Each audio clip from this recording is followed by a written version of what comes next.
I'm Rich Thiebaud. I'm the EVP of Sales here at LeanScaper, and just wanted to give Mike a little intro. Many of you know Mike, some may not. Mike Lysecki is this is a budget mastery workshop, and I'm going to say that Mike is the budget master. From his deep experience in the landscape industry, running a business and working within a business, and then his background as the former CTO of LMN, building out the software, running a ton of these budgets in person, virtually. Mike's I think seen more than most when it comes to budgeting. I'm not sure if you have a number, Mike, but I don't know how many of these budgets you've built now. It's probably it's got to be in the thousands by now. Yeah, I stopped counting at 5,000. So it's been a lot. Yep. Yeah. Conversation in the chat is great. Let's get that fired up. Make sure you're posting to everybody on the little blue button. And then we have the Q&A area. If you want to ask direct questions, we'll get to those throughout the webinar. We may have a few polls run here and there, or just some questions in the chat. So be as interactive as possible. And I will turn it over to Mike. Awesome. Thanks, Rich. Hey, everybody. Thanks for joining us today. I mean that sincerely. Today, we're going to go through what's called budgeting mastery. And what it really is about building a budget for your company, but we're going to try to take it a little bit further for that, or than that. We're going to go through the basics of budgeting because there are a wide range of people that have built budgets before, people who have built them for years, people who've never built a budget before on this webinar. So we're going to go through it, not step by step on how to build a budget, but I'm going to try to give you enough to be dangerous, let's say. But more importantly, what I want to do is open it up for Q&A. So a lot of this, hopefully, is your own questions and answers. And why we launched this is in some of our previous webinars, we had a lot of conversations about building budgets for divisions. And as we got talking about in our last one, building budgets for crews, which isn't something a whole lot of companies do. And so, but is amazing for setting goals and getting them engaged in the business, building a bridge of communication and accountability. So we're going to talk about that as well. And if you have any questions at all to do with that, we'll take them live. So we'll start. How we're going to run this today is we'll go through the main components of the budget. So we'll look at building like a revenue goal. Then we'll look at a field labor goal and an equipment goal and a material goal and have that all add up to be profitable. We'll look at some of the key metrics that come out of it. But along the way, we're going to also talk about, here's your company revenue goal. Now, how do I maybe split that up by division?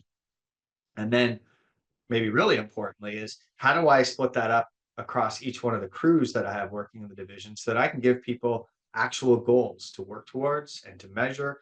And I think one of the most important parts of that is I can actually give them an understanding of how the numbers behind the business work.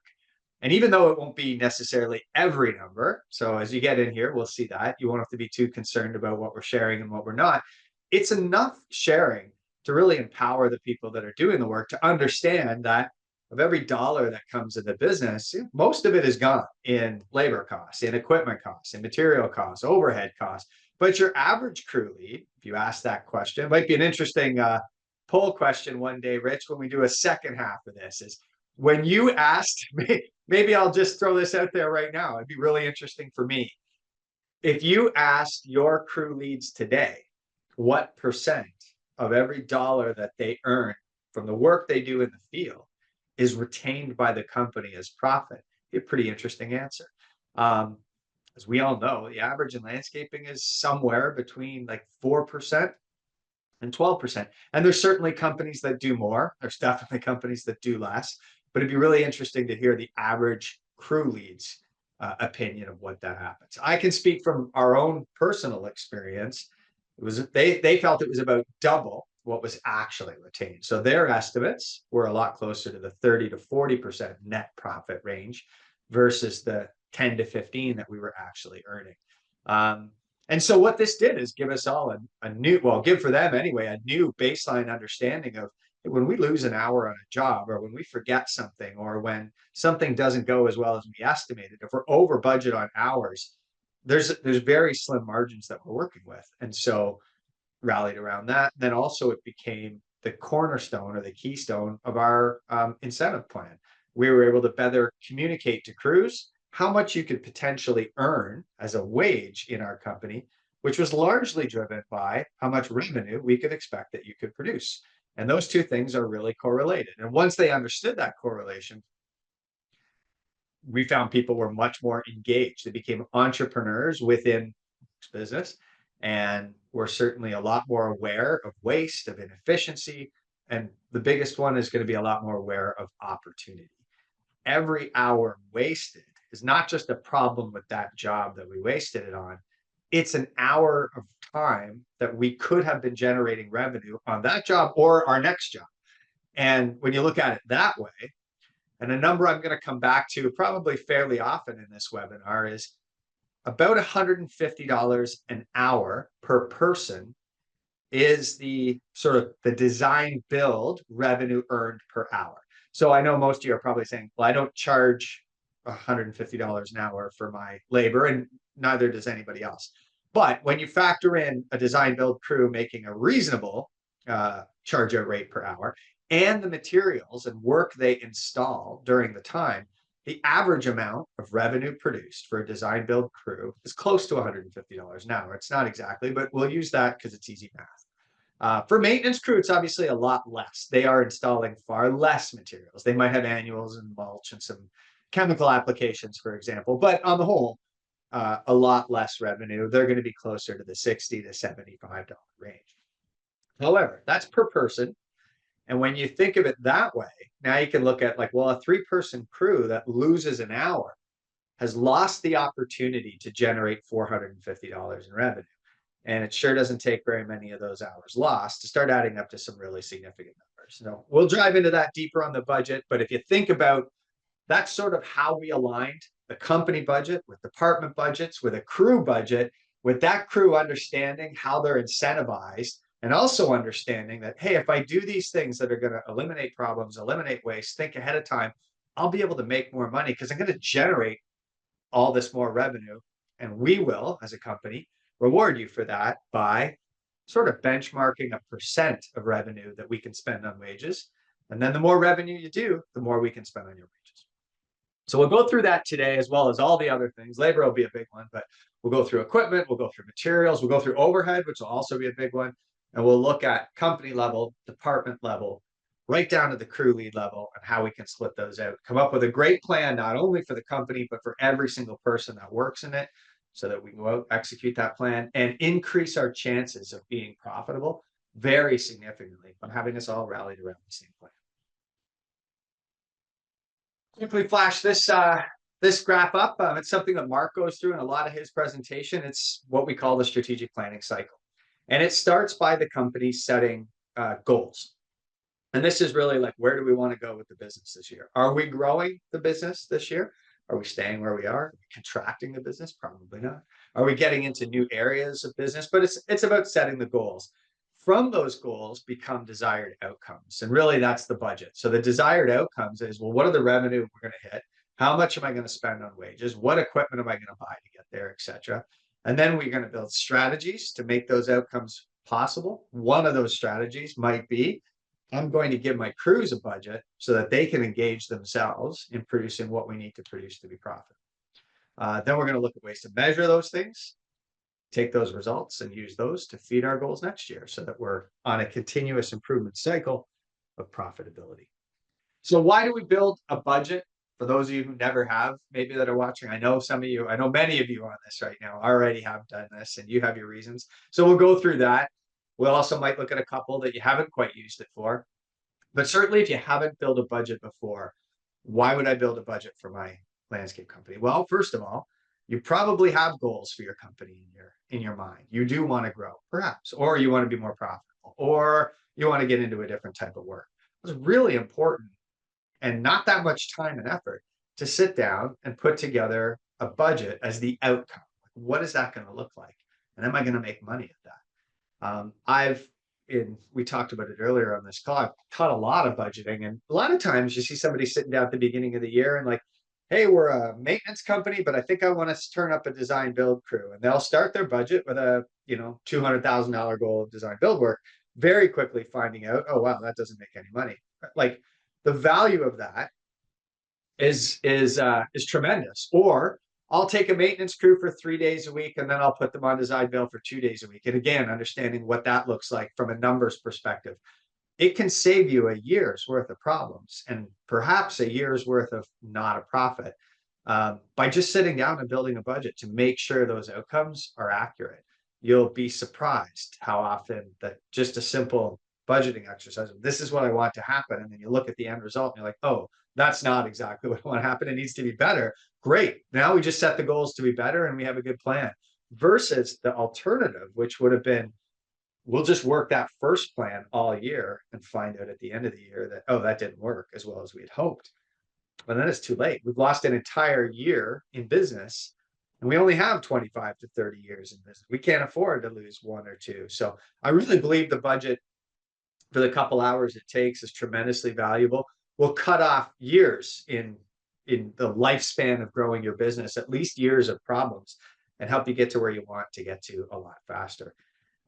It's also going to help with your pricing, right? If we have a plan to do these things, and then we go out and make estimates without connecting those estimates to the plan, so there's no overhead recovery or profit margins or revenue projections that line up with a budget, well, then our plan that we thought we were going to do is really not connected to anything. And it's really unlikely it's going to manifest if we don't have a pricing system that makes it happen. So by having a budget, you're also going to get markups for overhead recovery and markups for profit that are calculated to hit your plan. That way, you know, every time you price a job, no matter who's in your company, it could be you, it could be somebody else in an estimating department, but whoever's pricing work is by proxy, just pricing it according to your plan. You don't have to know the details of the plan. The markups are just going to help make sure that happens.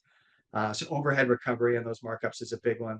It'll also improve your estimates. And what I mean by that is beyond just like markups and pricing, it'll improve our estimates because we're also going to get other kinds of really good, really useful information out of it. We can understand what our true gross profit is, what our true net profit is, what our revenue per hour is. Another number, maybe throughput per hour, which I'll explain later, also really valuable. And why these things are valuable, not just the number, so I know what my revenue per hour is, but so that when I'm estimating work, I can look at that estimate's revenue per hour, throughput per hour, or gross profit or whatever, compare it to my budget and see, is this estimate actually helping me achieve my goals, or is it hurting us from achieving our goals? And in my experience, about 30% of jobs hurt companies from achieving their goals. They don't hit enough revenue per hour or enough profit benchmarks to actually help the company hit the goals that they're trying to hit. And then what that means is we've put crews, our most valuable and scarce resource, good crews, on jobs which we should have known ahead of time aren't helping us hit our goals. And when that happens, we're squandering opportunity to do that. We're also now borrowing for the jobs that are hitting their goals to make up for the jobs that are not hitting their goals. So understanding when we're estimating before that job even goes across the table to the customer, is this job helping me, or will this job, if it goes well, help me hit my goals? And great. And if it doesn't, well, then we can change the job until it does, right? We can pump up prices, or we can maybe add things to jobs that we weren't, or we can say no, which is another super valuable lesson, right? Sometimes no is the right answer if the job doesn't meet the criteria we need to help us get to where we want to get to. Hey, Mike. Also, we can take these goals, we can break them down into divisional plans, because divisions are pretty different. A maintenance company is actually really different than a design build company from a numbers perspective. And so at a company level, we can have a big plan for our company, but until we actually break it down into those things, maintenance, design build, it's snow, irrigation, any of these other ones, it's pretty hard to actually make any one of those things really accurate, because they are really, really different types of companies. I think back through my lifespan, especially previous lifespan as CTO at LMN, landscaping to me, when I described it to other software vendors, it's a really difficult industry, because you have a lot of companies that do maintenance and install and maybe irrigation and turf control or care, chemicals. These are all fundamentally very different businesses that don't operate the same way. Maintenance with recurring work, design build with project work, FERT programs with very scheduled but spread out recurring work. really different businesses. And that's why department budgets are really important, because not only is the business different, the numbers that drive them are different. So it'll help us take a big picture plan for the company, break it down into departments, and build good, realistic plans for each one of the departments. And then last but not least, we can take that department budget and we can segment it down to the crew level. So once I have a department goal, is making sure every single crew understands what they need to do to get to where we need to get to as a company. And so it looks something like this, depending on your size, of course. But as a simple example, this is a good one. The company has a budget, as you can see here on the slide, it's about 1.8 million. That gets then split up into divisions. These are just hypotheticals here, but from that 1.8, I'm going to have, okay, 1.3 from here and 5 from here. And then from that 1.3, we're going to build 3 revenue goals for our crews on the one side, 2 revenue goals for our 2 crews on the other side. And just imagine if everybody's that dialed in. Every single crew has a revenue goal. We're measuring by invoicing which crews generate the revenue. And now we can make sure that every single person, from company through to the people who are doing the work out in the field, are all aligned around helping us hit our goals. We're far more likely to be, it's not guaranteed, of course, but it's far more likely to hit a goal of profit versus what most companies do, which is don't start the year with a budget, throw all our tools and equipment up in the air at the beginning of the year and hope they all fall in the right places. This is going to help us get there a lot easier and a lot faster. Also, I think it's going to give your staff a feeling of being communicated to, and they will give to you a feeling that they're responsible for, more responsible for at least, the performance of their crews. Right now, I think the answer is all too often, right? Well, I don't know. Or this is what we were told to do. Or, well, that's, nobody told us what to do, so we just did the same, that attitude, that whole, I'm just a cog in a wheel or in a machine way of answering questions is usually predicated by the fact that they weren't involved in any level of goal setting, decision making, or information transfer at the beginning. And so naturally, the answer when you ask questions after problems is, well, I was just following direction, or I was following the non-direction that I didn't even get. When we have goals, it's a lot easier to make people feel like we've given direction and now they're a part of helping us hit this goal versus hiding those goals from people and making them feel like if you just work, we'll probably hit our goal, but we're not going to share much of that with you. It's just it's a completely different atmosphere when you dial it in. Hey, Mike, we got a couple of little questions here if you wanted to. I was just about to say, yeah, let's stop for a couple of questions or two before we get started. And then I'll start with the sales budget, but Rich, go ahead. Yeah, so one just, and I think it's just a bit of an explanation of maybe what a budget's for or sort of how we get to certain numbers. But we have someone asking about when they built a budget and they're using that hourly rate in their budget to create estimates. They're estimating jobs a little too expensive. Some of their competitors are undercutting them and wondering how they make their budget more efficient to get that work so that they're not overpriced on jobs. So I think maybe just that's clearing up sort of efficiency versus budget. Yeah, there's a couple of things that should be, and I think your budget is going to help you with that. And I'll try to explain why. And I think maybe at the end we can come circle back. I think as I talk to, there's a bunch of conversations we're going to have as we go through this that are going to help with that. But here's how I would break this down. Your budget is going to help you solve this challenge from a couple of different levels. The first one is like, okay, why am I too expensive? And usually that falls into 2 categories. It's I have too much overhead, and therefore I have to charge prices that are not competitive in my market because we have too much management or overhead costs for the amount of work we're doing. Then that opens up a whole bunch of other questions, which are I can't answer definitively for you on this webinar, but I'm trying to walk you through the thought process. Okay, our overhead's high. Why? Well, maybe we have too much overhead, but maybe not, right? Maybe we've recently invested in overhead that's now climbed our overhead expenses, but we haven't yet grown into the revenue that we need to get. to balance that out. So what I'm saying is we have enough overhead to grow us into a higher level of revenue. We just haven't had that higher growth yet, but it's coming. And so that's a really natural part of business. That might be symptomatic of what you're seeing. And there's a couple ways to handle that. One is like really put the hammer down and grow revenue, and you're going to do that in your budget by growing your sales. The other side of that is we might have to look at our overhead expenses and make sure that it's not just the fact that we're growing. If your overhead's inefficient, you need to trim it. And then, Rich, to like, there's a whole lot of other. So let's say my overhead's normal. It's not normal. It's not overhead. It could be my labor ratio is high. Okay, well, that generally means that for the amount of payroll hours we're incurring, that we're not generating enough revenue for that. So that's now not an overhead problem. It's a field productivity problem.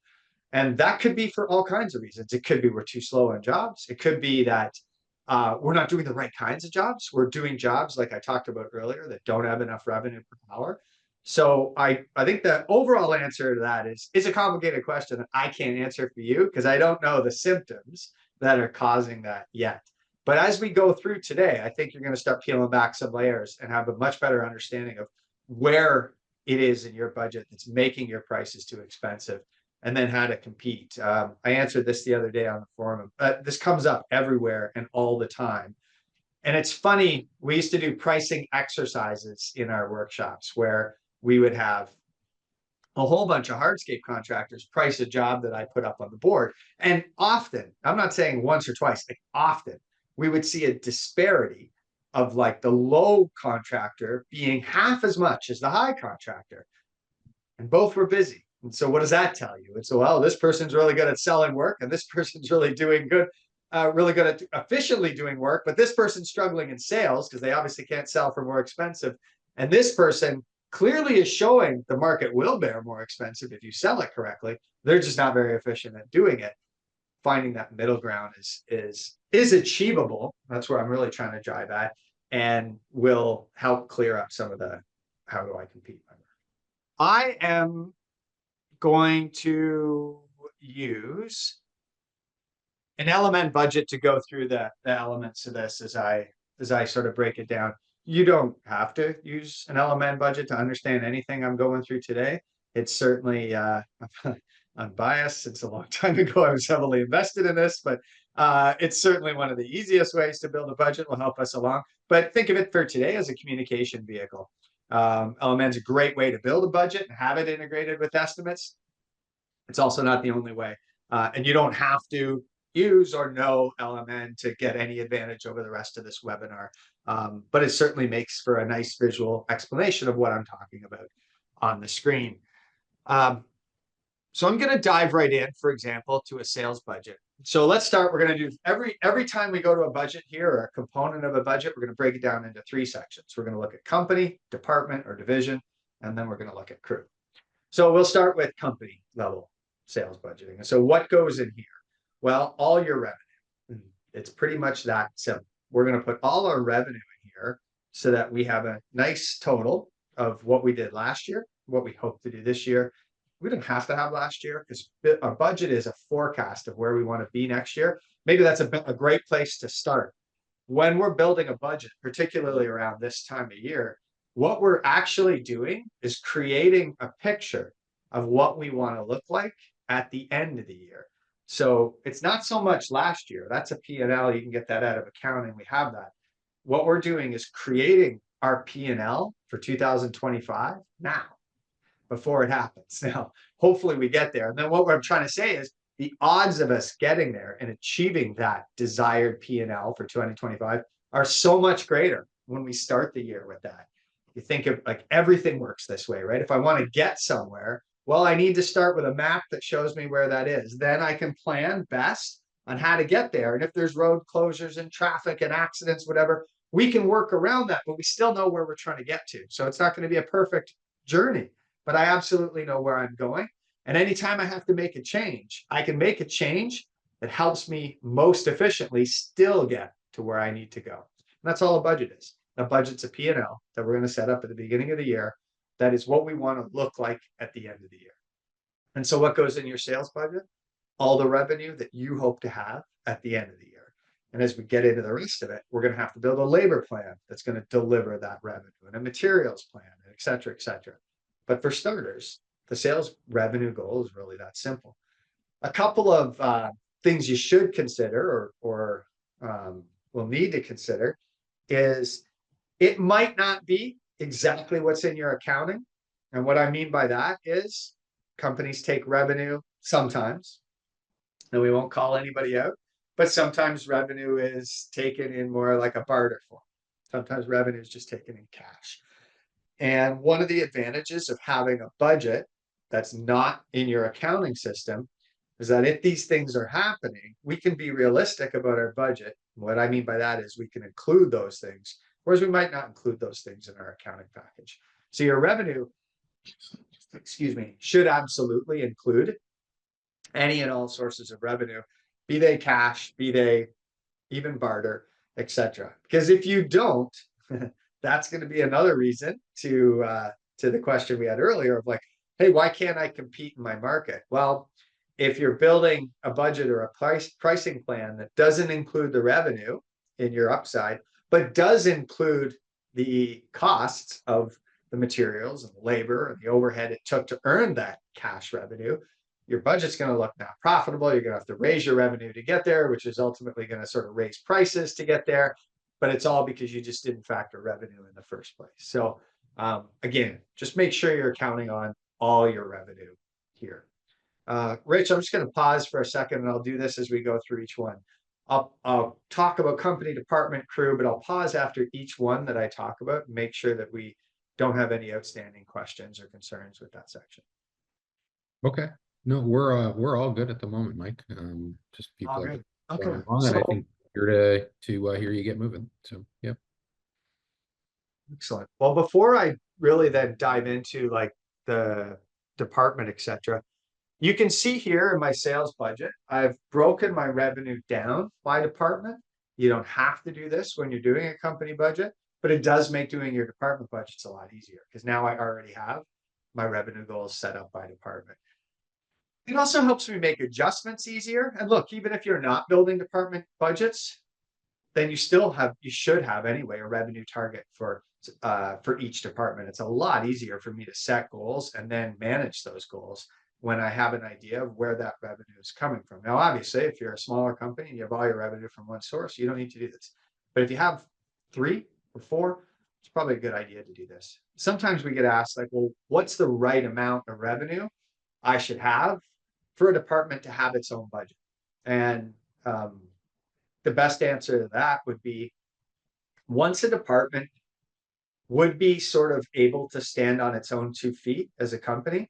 If it were a company, I'm not saying you would do that, but if it were the size that it could do that, probably about the right time to start thinking about splitting it off into its own department and eventually building department budgets. Usually that number is around 500,000 or 600,000 in sales. Could be a little more. If you're design build, it's probably closer to 750. Maintenance, it's probably a good number.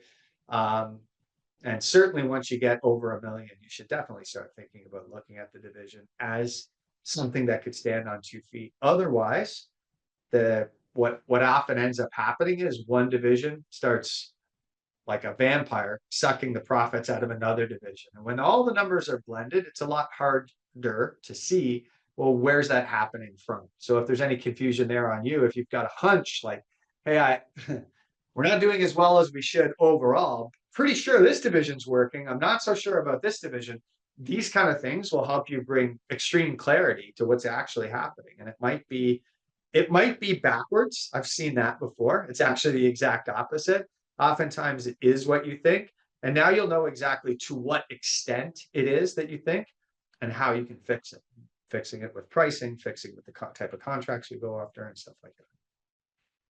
So once you've broken it down into a couple line items, I think some other ways to think about your sales budget. The first one that often comes up, especially when looking at things like, well, we're done the budget, my profit margin says 3%. How do I make this better? And one of the things is, well, you need to raise your revenue.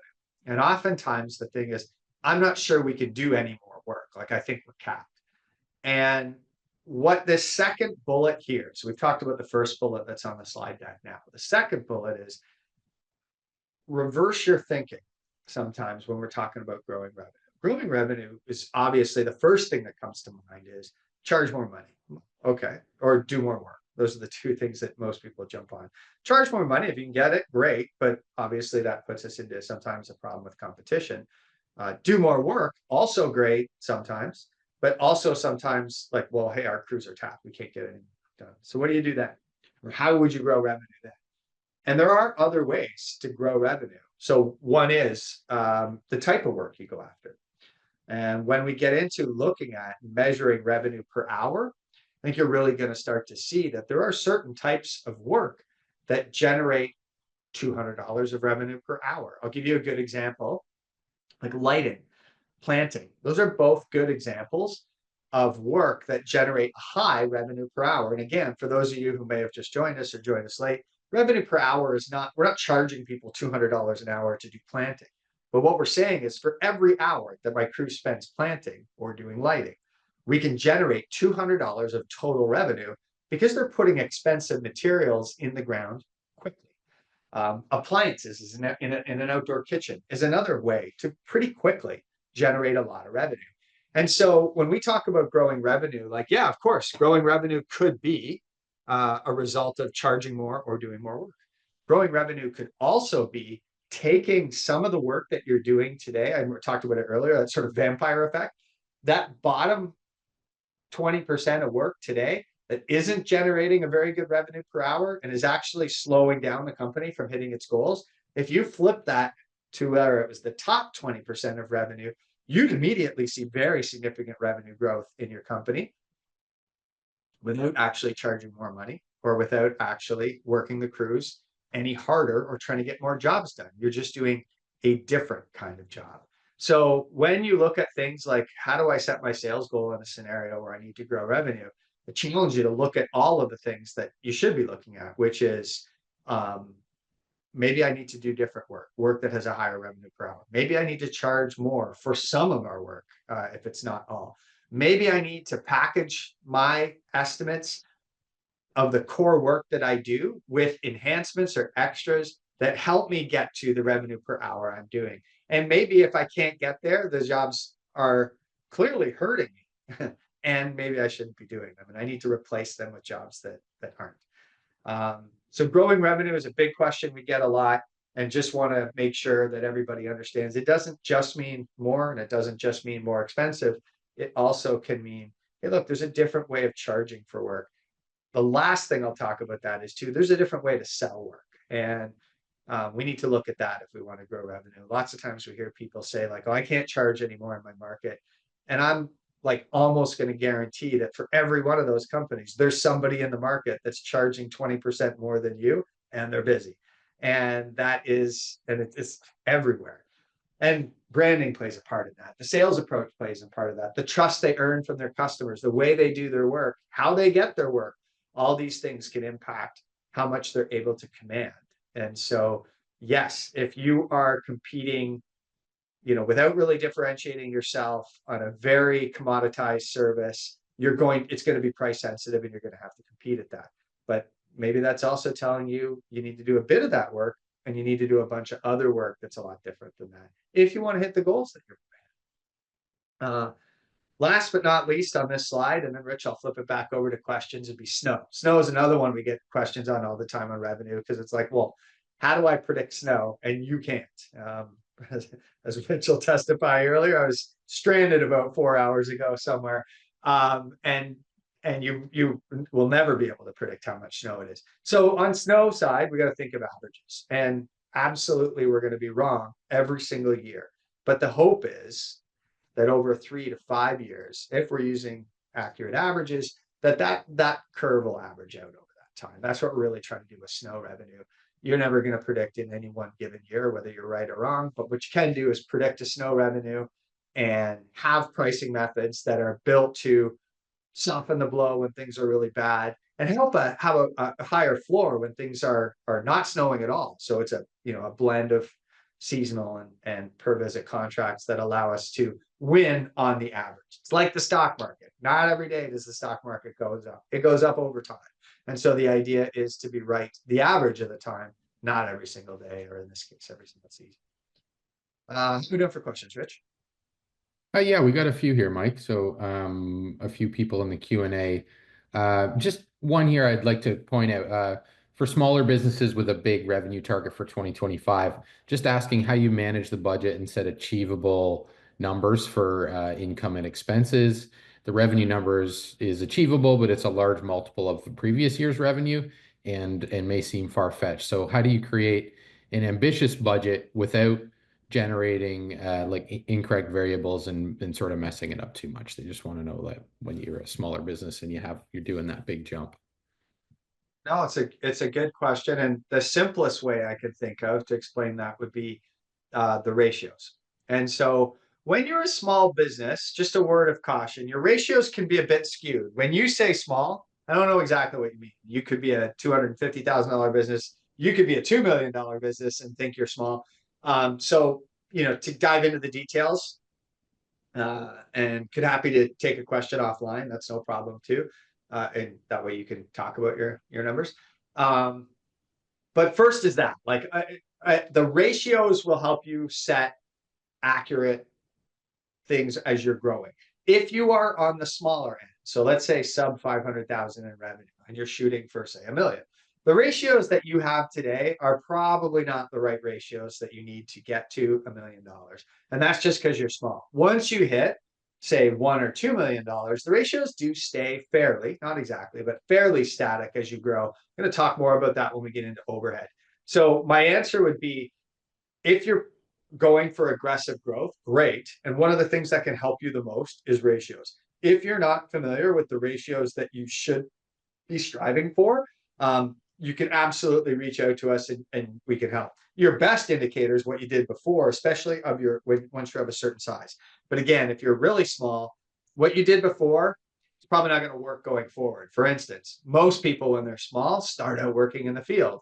And so that starts to skew the averages a bit, right? They don't have as much overhead as they need because the owner's doing both jobs. They're not paying themselves like a normal foreman because the owner crew lead, because the owner's trying to do both jobs. And so, like I said, the numbers that you have at 250, 300,000 are probably not the numbers, the ratios that you want to have at $1 million. But certainly anybody with some experience can help you set those ratios. Just need to kind of know what type of work you're doing. We can give you guidelines on that. And I'm happy to help with that offline if that makes it feel any better. One more. Ratios, by the way, maybe I just realized as I was talking, like, well, I probably didn't explain ratios very much. What's a ratio? A ratio is the percent of that spend to your revenue. We use a very simple example, because I'm going to talk about it a bunch going forward here. Use a very simple example. What you spend on materials divided by what you earned total in sales is your material ratio. So if I was $1 million business and I spent 250,000 on materials last year, then my materials ratio is 25%. And we can do the same thing for labor, materials, equipment, subs. Those are the ratios I'm talking about. Once you understand where those profitable, and that's key too, right? Profitable, because I assume you don't want to grow and be not profitable. Once you understand where those profitable ratios lie on average or as benchmarks, you can start to set yourself up. And in fact, when we get into LMN, that's even part of this. You can see here on my screen, if you're looking, your field labor ratio, so that would be what I'm spending on my payroll for field staff, is there. The industry average or the benchmark I'm talking about is there. And so if I'm lower than the industry average, great, I'm in good shape. If I'm also, I might be too aggressive. You need to balance those two things, right? We can't be unrealistic that we're going to be too productive. We also don't want to be too high where we're not productive at all and we go lose a bunch of money. So understanding where that benchmark is going to help us set both a realistic and a profitable goal going forward. And like I said, if you need help with that, feel free to reach out. The next one, Mike, and you may get into this more when you actually start building out the divisional budgets and company budgets, but there's a few questions. Just one around what size of a company you think they should be when they actually start breaking out into divisional budgets. And one was really specific on they do a ton of revenue with subs, and how do subs get built in, and are they their own division? So I'm not sure if you want to answer that now or you want to get into that more once you get into building the budget. No, those are both good. Yeah, we'll take them now. And the subs one, has a little bit of crossover with the subs budget, which there's not a whole lot of content for anyway. But let's talk both.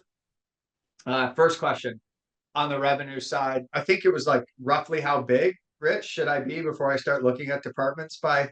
Yeah, divisional budgets versus an overall one separately, I guess, is sort of what was a general size for that, and then the next one was on the subs and how do you how do you Mhm. uh, budget them properly? Really, really sort of like loose benchmarks here, but once you're over like 1.25 million, you should probably be thinking about having two separate budgets. And why I say loose benchmarks is because if you're doing 1 million in something and 250 in another thing, you probably don't want to split them out yet because that thing that's only doing 250. So let's say, for example, I got $1 million of design build and I've got $250,000 worth of irrigation. Should you build a different division budget for it? Well, you could, but at 250, it's probably not big enough to stand on its own 2 feet. And so your overhead is probably so shared between the two, same people doing the same roles for both sides, that it's going to be a lot of work to split. Probably not very accurate anyway. And also maybe not that useful. What you're probably going to find is, boy, that small division is going to have trouble paying its share of overhead because it's just not big enough yet to achieve that critical mass that you need to pay overhead. So, I think 1.25 would be sort of like the starting point for when you should think about it, assuming I've got one doing like 750 and another doing like 850 or something like that. I don't think that math works. Two doing 750 would be the right math. So that's sort of the thing.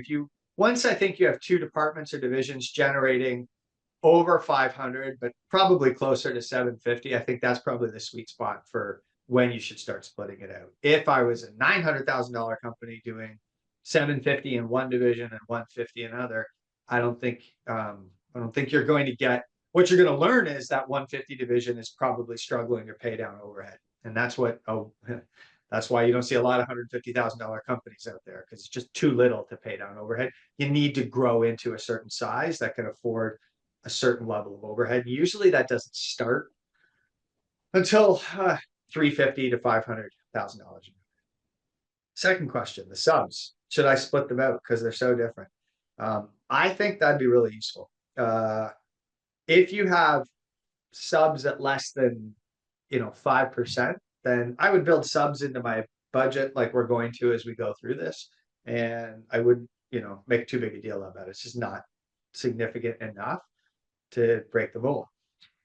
However, in doing, I've had companies use 100% subs going through these budget workshops, and maybe you're at like 50%. I don't know where you're at, but yeah, if you're that large, it's probably worth considering breaking it out. And one of the reasons is because there's a lot of different ways you can create subcontractor relationships, and one of them is like, well, we buy all the materials and we do the excavating and they just do the install. Okay, well, that is really different than a company that would sub out somebody that did all their own excavating and all their own materials.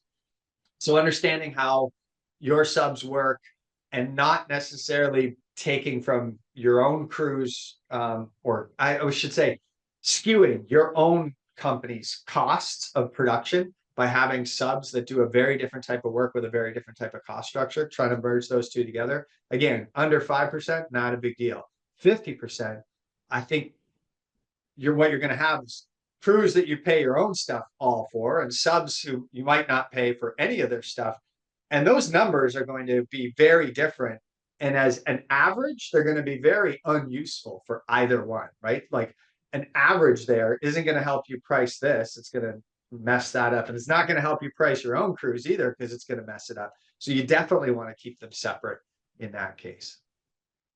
We can dive in more when you get to subs, or if I didn't answer your question fully, feel free to throw another question in there and I will try to take it on more specifically. But yeah, I would recommend if you have a lot to split it. Right. I think, and Mike, I don't know if you saw the poll before we move on. We just asked, what's the biggest challenge when it comes to budgeting for your business? Highest one actually came in at tracking their job costs accurately in order to have the information they need to build the budget was the number one challenge. Predicting labor expenses and pricing for profitability came in tied for second. So Awesome. Um, okay. On the job costing one, it's hard to know the level that somebody's at when it's in a poll. There's probably a big spectrum of like, we don't do job costing at all to we do a really detailed job. We're just not happy with the results. Bringing those two somewhere in the middle, I would just urge everybody like to look at the value of job costing from the most important things that are going to help your budget. So we can get really nitty gritty when we get to job costing. We can know that, we wanted to spend this much on dogwoods this year and we spent that much, but it's really not that helpful, right? Well, we substituted some on this job and our price was $5 less than we thought it was going to be from this vendor. We had to buy it somewhere else. But at the end of the day, that's probably not the macro stuff that's throwing your company off the rails. What we should be looking at on job costing should be the critical stuff. And first and by far, to me, by far the biggest influence on job costing is hours. What did we estimate? What did we actually use? And so what does it take to measure that properly? Well, an estimating system that uses labor hours on everything. So I'm going to actually talk about unit pricing a little bit as we get into the material budget. But one of the dangers of unit pricing being $20 a square foot, or being, well, I take the cost of the plant and multiply it by 3. When you don't have labor hours to job cost, that becomes extremely difficult to figure out whether that's profitable. Why? Because you need to now measure how much time you took to plant that kind of plant, because that's how you arrived at that price. And no crew lead in the world is actually going to do that accurately or can do that accurately. So you just end up with a whole lot of information, none of it which is right, and it kind of skews your results. I would say at job costing level, look at revenue. That's easy, right? That's just what did we invoice for the job versus what did we estimate? Do they line up? Estimated hours would be another one. Payroll costs are similar by crews. I'm not saying they're exact, but they're so similar that like hours is the big thing there. Did we finish over and under hours? And honestly, just knowing those two things is going to solve 75% of job costing in my mind, like maybe more. If you can get your jobs done on time, most jobs will end up being profitable. Now, not to say that you might not be underestimating materials or messing up your material costs or not applying enough overhead. And so those all things can come in with a good job costing system. We're looking at screens from LMN today. It does a great job of job costing. Your crews are clocking in and out the field. What I liked most about it, or why my favorite part of designing it, but even back when I was operations manager, long before we started LMN, it was feeding the crews those estimated hours as they were working in real time, so that they weren't just working to get work done and then finding out a month later whether the job went done. Every single day as they clocked in, they're like, this is what you should be doing today. This is how much time you've used up. This is how much time you have left. The odds of me getting a job done on time are way ahead when that happens versus trying to do it in a spreadsheet like a month later, which I did that for a long time either, or two. It just wasn't nearly as proactive and also wasn't nearly as accurate. Rich, what was the second question? So again, job costing, if you're just starting or looking to get it right, I'd just start with the basics. Figure out the revenue on the job, really drill into the hours. And then if you're doing both of those things and you're still kind of frustrated, like look at the system you're using for job costing and figure out, okay, if you're not using software or technology, some kind of it, you're spending way too much time and effort getting it done. You should be having some of that. And then you can start breaking that down. Again, labor is pretty easy. Revenue is pretty easy. Material costs get a little more complicated, but if you're dialed in on revenue and labor, you're probably not worried overly about job costing because you're probably already pretty close to where your numbers are. Materials don't tend to be a problem that often. Not saying they never. Sorry, Rich, go ahead. No, actually tied for second. We're predicting labor expenses and pricing their services for profitability. Those were both tied at second, and I think that's a couple of challenging ones for sure. So I think those two go hand in hand. We can talk about that when we get to the labor budget. I'm going to put a different spin on it.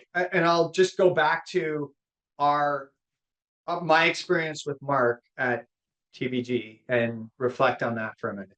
So those two things that come up, like the predictability of labor expenses, especially in the last 3 to 5 years, where we've seen pretty significant changes quite quickly in all areas, software, landscaping, all kinds of trades.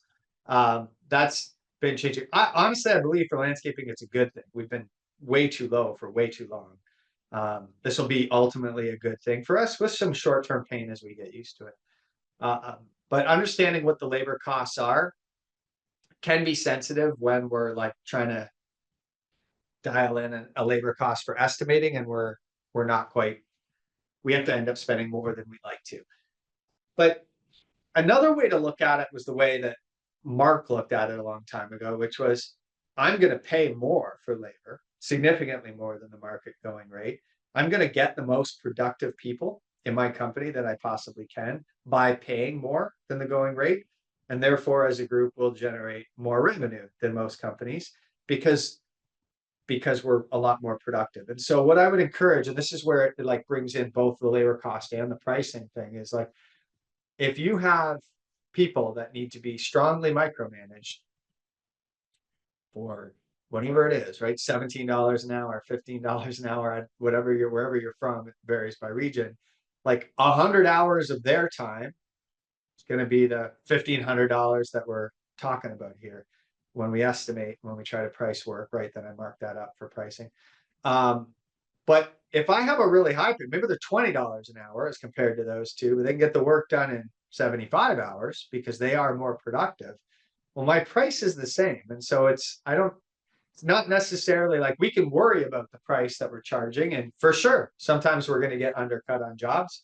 But if we're the most productive company out there, then the chances of you getting underbid on jobs is a lot less. And the more you bring in productive people, the more productivity starts to spread like a culture.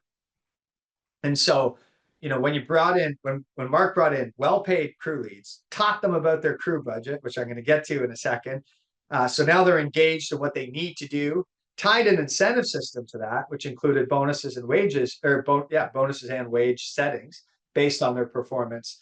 Well, now all of a sudden you got a company that works like the owner did when they worked in the field. And that's a completely different company than the person that you're probably competing against, which is at, some lower paid rate at both at the wage end and the charge out rate. I guess what I'm also trying to say is at the end of the day, to the end customer, your rate doesn't matter that much unless you're doing work by the hour. That's the only scenario. And even then, we've all probably hired somebody by the hour that we wish we didn't because they just took too long. So there's that, or there's paying people more, charging more, but being able to do it in less time. And if we can do that, then we can compete with anybody. It's just a mathematical equation of like trying to get less hours for more money, which I believe is very possible for most companies. Now, probably not going to happen overnight. It's a bit of a journey. And quite honestly, that's a lot about what LeanScaper is meant to do. It's right in the name, lean. That's one of our goals, is to help people replicate the system, the operating system by which you can run a landscape company that makes things lean, efficient, and ultimately more productive than your competitors. That way, we're not cheaper. I don't think any of us want to be cheaper. This industry is cheap enough. We don't want to be cheaper. We want to be more efficient and more productive. That'll yield us the results that we're doing against anybody. Those companies will win the long race for sure. All right, I think we're good, Mike. Listen, everybody on those topics, and we'll keep rolling. Thanks. So we talked about splitting our revenue up by division. The last we should look at, then take our divisional goals or our company goals if we don't bother splitting them by division, and then we can assign them out by crews. And just a couple of questions I've had about that. So, like, should my crews be equal in terms of the revenue that they should produce? So, for example, if I have 3 design build crews, should they be equal or should they have equal goals? And the answer to that is a little bit layered, possibly, but a couple of variables there. One is crew size. That's an obvious one. If I have a 4-person crew and somebody else is managing a 2-person crew, then no, we're not going to have the same goals. The 2-person crew is lot likely to be able to generate as much revenue as a 4-person crew. So that's one thing. The wages we pay the crew leads is another differentiating factor. If I pay a crew lead $30 an hour, hour and another crew lead $24 an hour, and they have the same size crew, I should still probably expect that $30 an hour crew lead to be generating more revenue. And we can do that with those labor ratios we talked about. I'll get more into that when we get into the field labor budget, but we can learn how much revenue each crew should be producing by mimicking our labor ratios. If we say, for example, your labor costs, your wages are 25% of the revenue you do, then it's pretty easy from there to calculate what your wages could and should be based on your revenue goal, or flip that around, which is what we're talking about here, what your revenue goal should be based on the wages that we pay your crew. And so should they be the same? Not if the crew size is different, not if the wages are different. And last but not least at all is also not if the type of work is different. So if you gave a revenue goal to a hardscape crew and a softscape crew, and they were the same size and they got paid the same amount of money, I still would expect the softscape crew to do more revenue in a year than the hardscape crew. And that's because softscaping tends to have a higher revenue per hour. Now, again, none of these are cast in stone, but I'm giving you sort of 90% rules, which is 90% of the time that you have a planting crew and a hardscape crew, the planting crew is able to generate more revenue in less time than a hardscape crew. And that goes for other things too, like a lighting crew is good for that. An irrigation installation crew is also generally good for revenue per hour. And then some of the lesser revenue per hour things would be hardscaping, because oftentimes, not always, but oftentimes it's slower work, it's heavier, it's cutting, it's whatever. Excavation is another good example of a type of crew that it doesn't or has trouble generating revenue. Why? They're not installing any materials at all. They're pulling dirt out of the ground, maybe charging you for disposal, but they're not putting anything in the ground. And so their revenue per wouldn't be. So when you do separate your revenue goals by crew size, remember those three things. I think it's really important. Crew size, wages, type of work, those will all lead to differentiating goals, which, every company's a little bit different. There's certainly some benchmarks that we talked about earlier that'll help you set those, but those three things should all factor in whether your crews have the same goals or not. Moving on, and if you do have any questions on revenue that we didn't cover, feel free to throw them in the chat there and I'll go back to them. But next we're going to go to the equipment budget. And I'm sorry. Next we're going to go to the labor budget. We talked sales. We're going to go to the labor budget next. I was one slide ahead because I showed that ratio. So the labor budget is actually called the field labor budget for a reason. What we want to include in here is just the people whose time, there's a lot of different ways to look at this, but the best way to explain it is the people that we want included here are people whose time we estimate. So another way to say that is people who work in the field. That's not always accurate. The most accurate answer to that is people whose time we estimate. And so why is that important, or what does that mean? What we're really looking to do, it's all about cost recovery. This is the conversation that unfortunately accountants very rarely have with their contractors, which is when they set up their chart of accounts, oh, these things go here, your payroll goes here, your whatever goes here. It's irresponsible to do that without actually knowing how you recover those costs. Because if you put something in the wrong category, you're either going to miss it or you're going to double charge for it. I'll give you an example. So let's say, for example, we have somebody in overhead that's a project manager. And we bill our clients $150 an hour for project management. Maybe it's not all their hours, but it's maybe half of them. Well, if we put all their salary in overhead, guess what happens? We recover all their salary in the overhead markups. And then we go charge for them when they're doing work, which is great if you can get it. But if you're one of the people on this call that have already said, like, hey, I'm a little bit worried about being expensive, this is a problem. If we're going to double charge it, now not only are you charging for the person, you're charging overhead on the person, which they're in overhead. So you're not only just double charging them, it's actually even more than that. And it gets messy in a hurry. The flip side is we don't charge for somebody at all because we put them in the. So examples of this I've seen is people putting like a mechanic, especially like a field mechanic, in their field labor budget. Well, they work out in the field. Do you estimate their time? No. Okay. Well, if we're not estimating their time when we estimate jobs, and they're not in our overhead, they're in our field labor, how are we recouping their salary? And the answer is we're not. And so understanding who goes where and why they go where they go is really important. And so the absolute best sentence that you can use to figure out where somebody goes is, how do I recover their time? Is it something that I think about and itemize when I estimate or not? If it's somebody that you estimate, they belong in this budget. If it's somebody that you don't, they don't belong in this budget. They belong in your overhead budget. And once you have that distinction, it's really quite clear. The blurry part comes into like, well, what if somebody's both? And that's actually kind of easy too.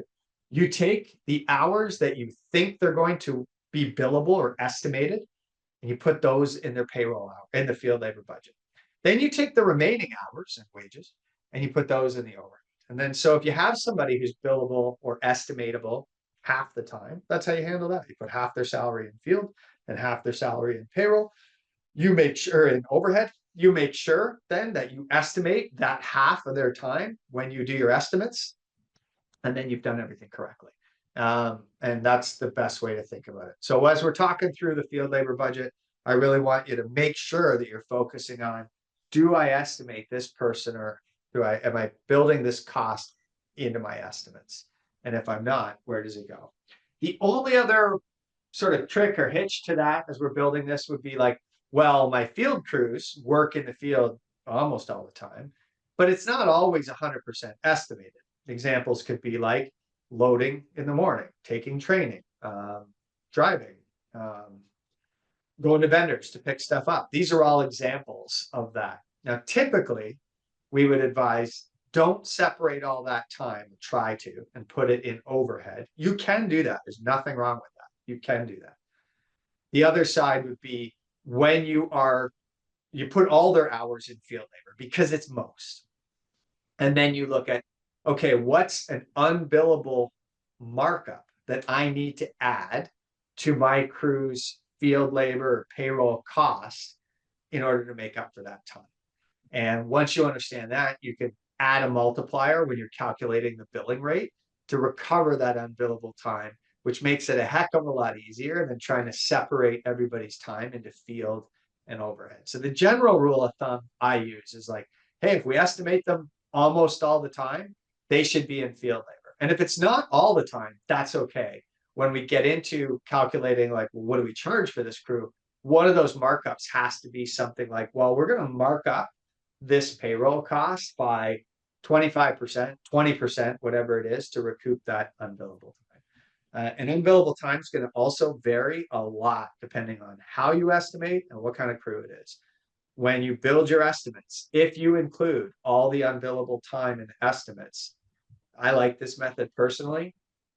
But then you don't end up having to recoup or add on much of an unbillable markup because you don't have much of one. Most of it gets estimated. So what does a company look like that does that? Well, first of all, probably not a maintenance company. There are maintenance examples. If you do gigantic institutions, then lots of times you're there all day. And so it's easy to estimate that way, which includes all drive time and setup time, etc. But generally maintenance can't work this way. Design build though can. So most jobs, I'm not going to say all, but most jobs take full days, like one day or maybe 250 days, but they take full days.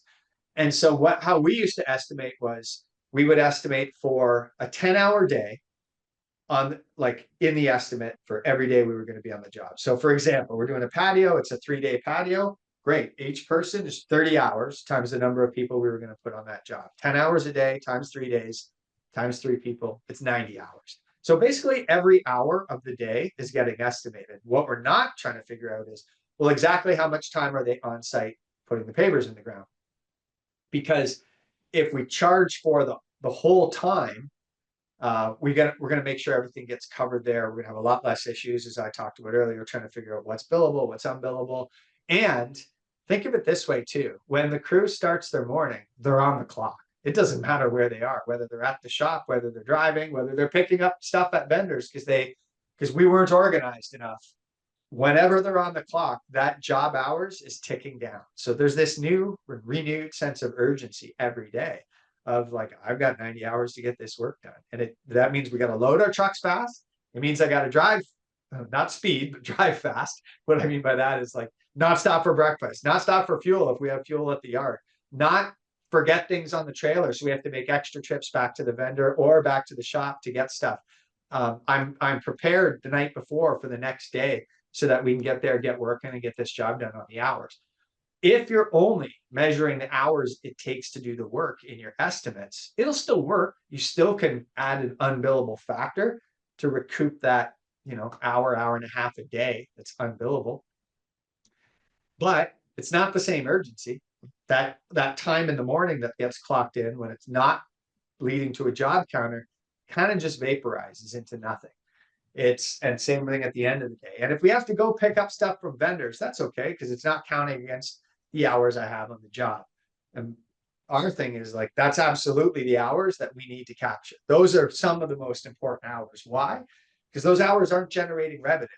And if we can get those hours so that they are generating revenue by measuring them properly, by measuring each crew properly, by incentivizing them, we're going to have a lot more revenue at the end of the year. That's exactly what happens. So long answer on the unbillable time and not time. But again, where do people go?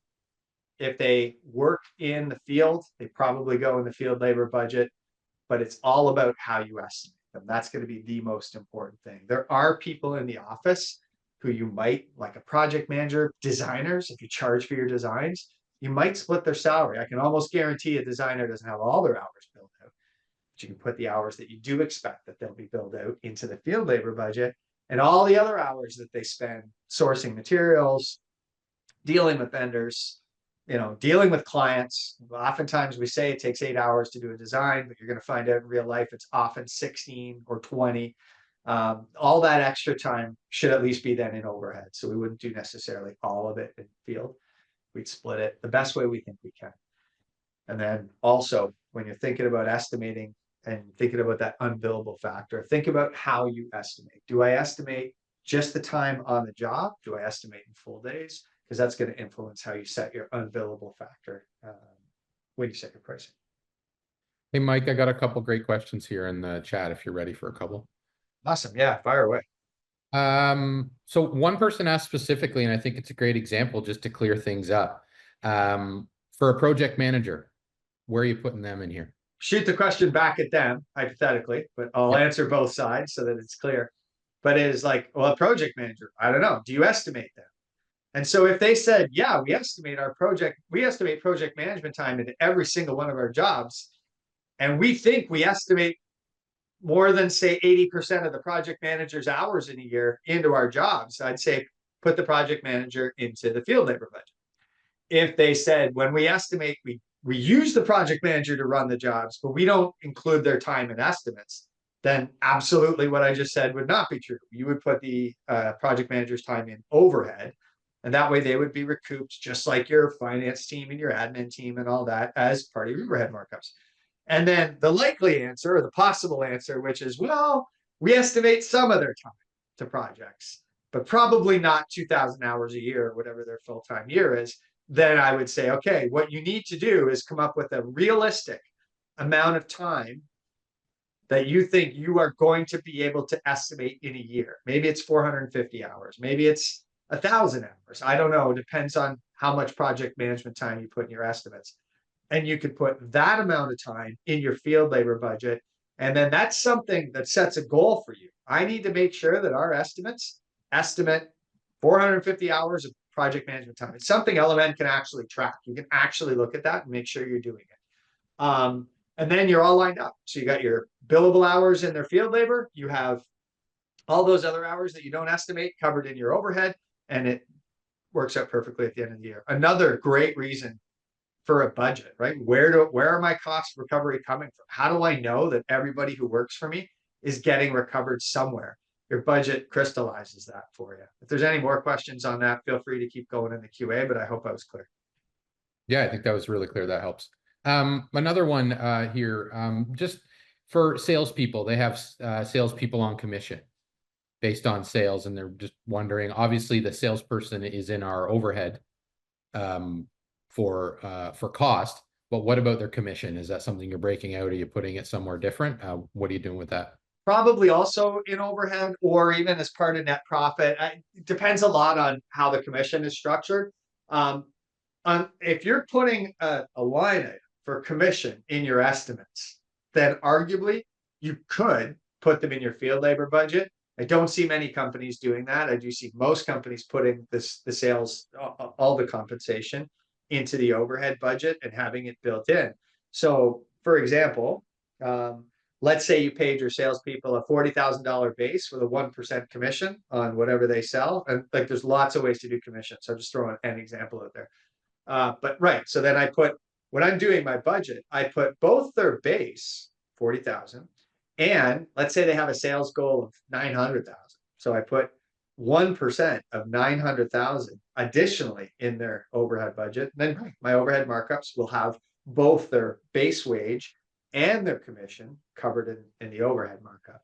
The other way I've seen companies do it is to put the base wage in the overhead and treat commission as part of the profit. So just keep things simple.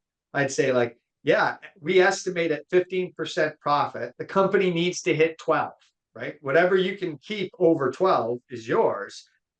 Whatever doesn't get to 12 is ours. And so I've seen that in companies as well. It's kind of dicey because if a job goes out at 10 or 9, like you're not going to claw that back unless you do average it out across the entire year. That's also something. There's lots of hooks with doing somebody with a commission on profit that make things hard, right? Is it estimated profit? Is it actual profit? If it's actual profit, who's counting everything so that nothing gets missed, so that we make sure we cut the right check for commission? Lots of complications there, but the short answer, I would think you should put it in overhead. It's the easiest way to manage it. It's not the only answer, but I think that's the easiest. All right, Mike. Yeah, I think we're good to move on. We do, and just to reiterate, I see a couple more questions in the Q&A that are pretty drilled in and getting pretty specific. I'll try and answer the best I can, and then we might need to set up some time just to chat with you separately. Again, Dave and Aaron as well have their emails in the chat, so I'll try and get to them to the best I can in here. But Mike, I think we can move Awesome. on. Yeah. And I'd encourage anybody, if you've got a question that's pretty specific, you don't want to answer it in a public forum, get it in the Q&A. The Zoom gives us the list of questions at the end. You can even write like, hey, I'm not comfortable answering this out loud, but I would love it if somebody can answer this question for me. We will go through those questions and within a couple of days get answers back to you. Yeah, absolutely. We're not going to forget about any of them in here. Just some of them are a little specific, and we will, at the end of this, make sure you get your answers 100%. Awesome. Feel free. And just make mention, like, hey, I don't want this out loud. No problem. All good. No labor budget. So that's sort of the rules of the upper level one. I've got a slide here which covers a few of those. The slides, by the way, are pretty light for this presentation. If you want them, we'll certainly send them out after. We'll definitely put them in the community. And if you're not a member of the LeanScaper community yet, it's totally free. It's just a group with peer and expert chats going on. So there's no hooks, but we'll put them in the document section of the community. We'll send out a link after this webinar so that you can get those and download it. There are some tips that'll be reminders from this, and we'll put that in there. And we'll usually put a recording in there as well. So we have that set up for you. Okay, so field labor, just reminders. Only include people whose hours you estimate. If somebody gets estimated sometimes, but not all the time, you're free to split. But I think if you're worried about the split, as in like, well, I don't know exactly how much, kind of like that salesperson we were talking about, or maybe even the project manager, overhead is safer. So if you put somebody in your field labor budget and you don't estimate all the hours that you think you're going to, you will come up short, right? That money will come out of profit. It's the only way it's going to make up the difference.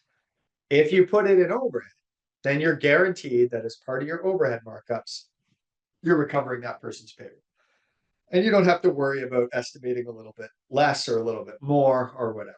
So again, I would just say like, hey, if you want something simple and safe, overhedge the place for it. If you want to be really precise, then by all means, you can split them and put some in field labor and some in overhead and make it work. But if you're at all nervous about it or you're unsure about how many hours, then I would do the other.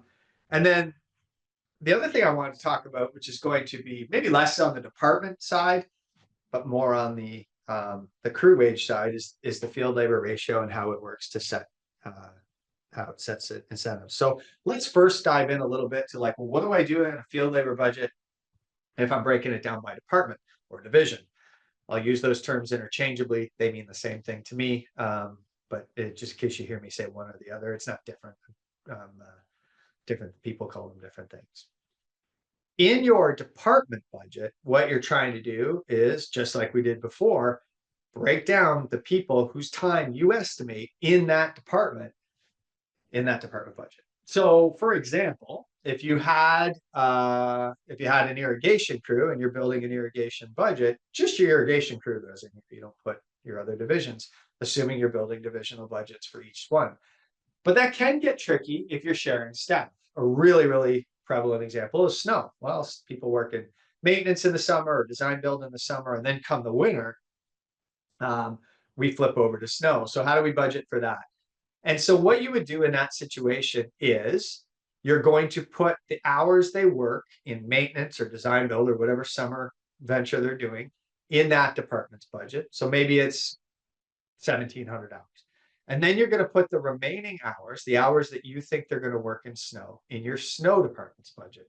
So maybe it's only 300 hours or 250 hours or something like that. And then that's going to make sure that each department has the hours that they need to recoup. But again, those hours are going to be the hours that we're estimating. And so when we talk about things like snow as well, oftentimes there's a lot more unbillable time in snow.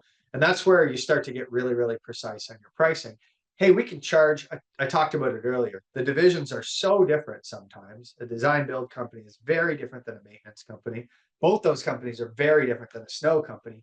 So how do you get it right for all three? Well, if you have one company budget, a blended average is technically going to be right as an average, but it doesn't really work for all three. Your unbillable time for design build probably is way, way higher than it needs to be because you're averaging your unbillable time across all your divisions, and maintenance and snow with their increased drive time have a lot more unbillable time than design build. And then you could flip side that and say their field labor ratios would be out of whack for these two because it's generally lower in design build because you're a lot more revenues made up from materials. That's what the value of departmental budgets or division budgets is this, right? It crystallizes exactly which places we're making money, but it also helps me figure out how do I charge the right amount? How do I have the right unbillable factor for these crews based on the exact work we're doing? Question earlier, like, hey, we're too expensive. Like, here's another example. We don't do enough work in snow, but I keep my crews busy because I don't want to lose anybody. So they're bombing around the shop doing stuff and all that kind of stuff. Great. But that is also going to, it's good for our staff. We want to keep people all year round. It's also going to mean we have to charge more in the hours we are working to pay for those hours. And so, not a question I could have answered an hour ago when it got asked, but a way a budget can help answer that question for you. Break it up into departments. You quickly see like, wow, snow is not profitable because we're getting hammered with this unbillable time. And then it's a problem, but it's now a problem that has clarity. And it's like, okay, so this is what we're dealing with. How do we fix it? There's ways to manage that, maybe spread the load out. We won't get into the exact answers right now, but at least you know exactly what your problem is. So the department budgets for labor should be just what we talked about earlier. Estimated time, but only the estimated hours for that. If you have crews that split, you split their hours. You put so many hours in here, so many hours in there. Also relates to job costing that we talked about earlier, because one of the tools you should think about when you're doing job costing is if I'm splitting my budgets by department, then I should be splitting my job costing by department, or I should understand at least at a payroll level. So job costing is a big word. Even if, by that, it means a lot of things to a lot of different people, but one simpler view of job costing would be like, hey, I don't know exactly what I made and lost on every job, but I do know that Harry here spent 1,600 hours doing maintenance work, 200 hours doing enhancement work, and 200 hours doing training and safety and um, unbillable type equipment maintenance, unbillable type stuff around that. That's really valuable. Now we know what his unbillable time is. We know how much time each division is consuming. We know how to build their budgets. So making sure you've got a system to track this in behind the scenes is also really useful. And it doesn't have to be that complicated to start. Obviously, it's better to have like full-on job costing. But if you're not there yet, well, department level job costing is a good place to get yourself started. Again, technology makes that very easy. Anything that separates the punch clock on the wall in the shop is one of the harder things to deal with. Certainly it makes payroll easy. What it doesn't make easy is job costing. And the problem with that is when they punch in and out on a punch clock in the wall, or they have some clock that's disconnected, it's payroll only, it's disconnected from job costing. It could be, and it doesn't matter. If you've got something that's designed just to do payroll, what you're going to find is payroll is accurate and job costing is still a big question mark. And if they're filling out job costing on a sheet, it often doesn't reconcile with payroll. And so now I've got this question mark about where these other hours are going. So certainly if you're looking at tracking your job costing information, one of the big things is like, does it do payroll and job costing? And is there like 100% accountability between those two things? So every payroll hour is accounted for. I know LMN can handle that because it had jobs. Every job had a type, which is a division. And then every job had tasks, which is what they were doing. And the crew couldn't get paid for an hour unless they clocked into jobs. And some of those jobs could be unbillable jobs. So great, we can track that as well. We know exactly how many unbillable hours we have a year. And every day the crew gets scored on what percent of their time is unbillable, so that they and we know every single day that we're spending enough time generating revenue and not too much time driving vendors, all this stuff that doesn't generate revenue. So it'll help set up the field labor budget for sure. Now, taking the field labor budget one more step and saying, well, what about a crew budget? When we talked at the sales level, we talked, all right, take your department level budget and split up the revenue by crew. And it might not be the same for each crew. And here's one of the big ways you can start differentiating your crews or giving them an incentive system that predicates their wages driven on how much revenue that they produce. And so the key to that is a number over here. It is your field labor ratio. So the field labor ratio is, again, I talked about it earlier, but just to recap, it is the percent of revenue that we spend on payroll. So the exact formula is this crew's wages, if we're doing a crew budget, right? This crew's wages divided by this crew's sales. But I'm not going to call it sales because the crew doesn't sell the job, they produce the job. So it's this crew's revenue or this crew's productivity, if you want to think about it that way. And so once we understand that, I'll give you an example. Let's say your design build division, you calculate a profitable field labor. So you finish your company budget, you finish your department budget. Now it's like, okay, I know that in order to make a profit, our field labor ratio needs to be, I'm going to use 25% because it's an easy number. Great. So we've got that number. Now, when we have this conversation with our crew leads about how their crew budget exists and how their wages are tied to it, then we can say, Mr. Crew Lead, Mrs. Crew Lead, whoever you are, you make $70,000 a year. In addition, you have two laborers that make $35,000 a year. So there's a total of 140. So how much revenue do you need to produce? Well, we can pull out a calculator and say 140 divided by 0.25, that's our 25%, gives us 560,000. And that is that crew's revenue goal. Why? Because we know this division has a profitable field labor ratio of 22%. And so we can say, like, that's the production we need to get from you, or else then you're not probably worth $70,000. If you can only get $500,000 worth of production done, Well, we could take 500 times it by 0.25, and we'd come up with the crew labor, the wages that we would have to split between the crew and the crew lead in that scenario. And so that's where that differentiation comes in. It's also where the crew upside comes in, right? Look, you can make as much as you want to make in this company. You just have to justify it with production.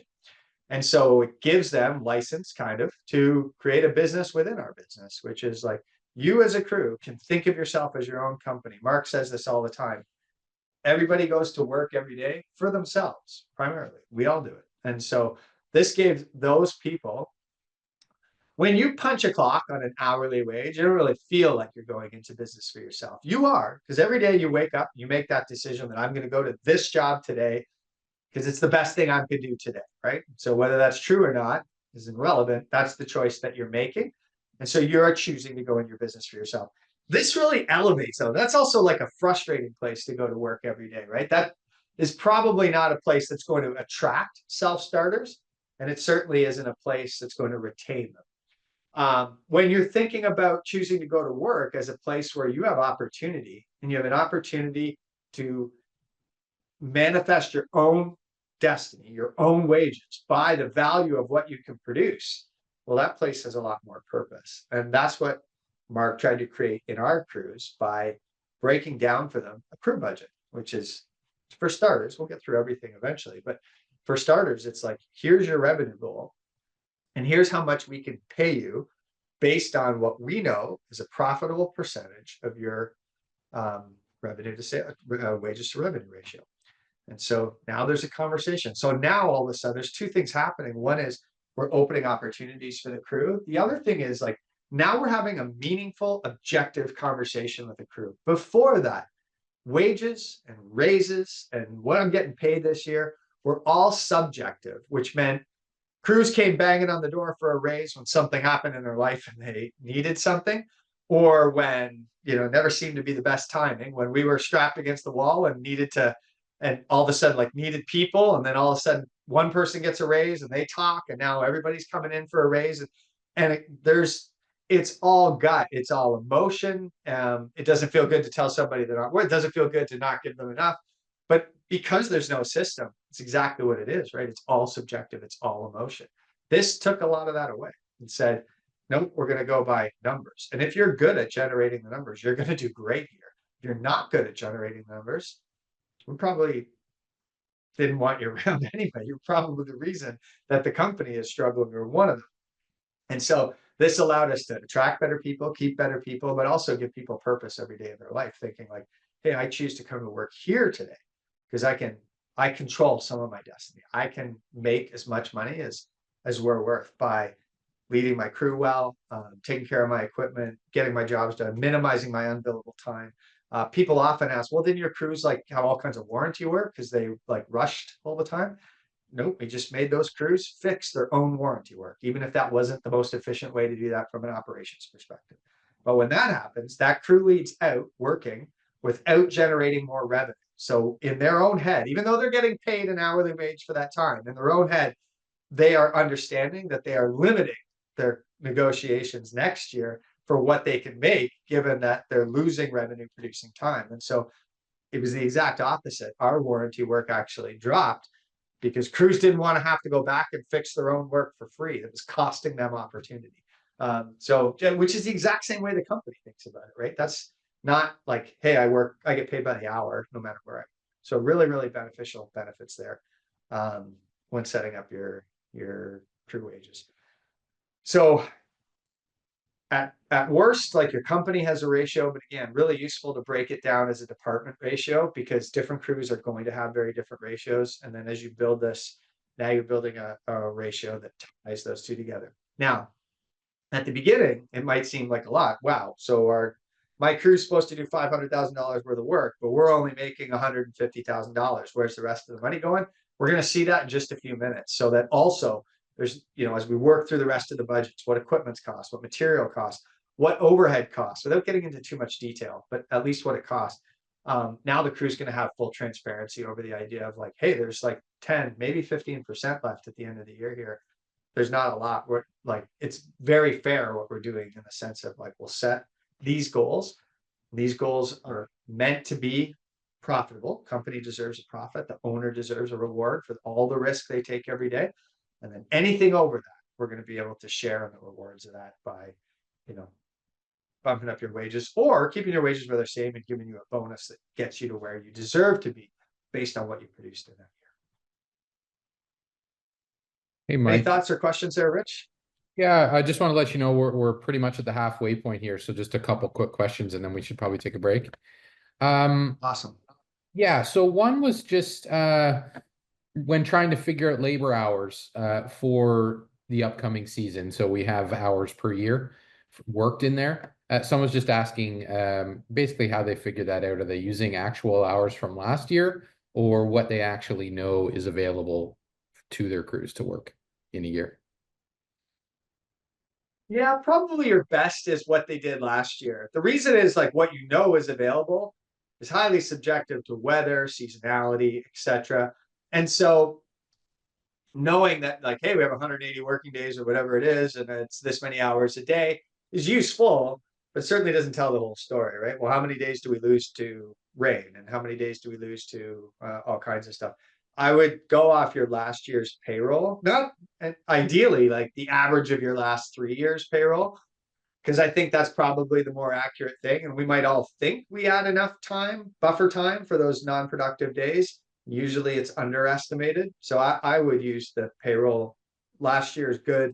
Last 3 years is even better. But if you can get some averages, like you don't even need to do every single staff. You could sort of pick roles that you were like, well, this is pretty much a full-time role that worked a very normal year last year. How many hours did that person work? Great.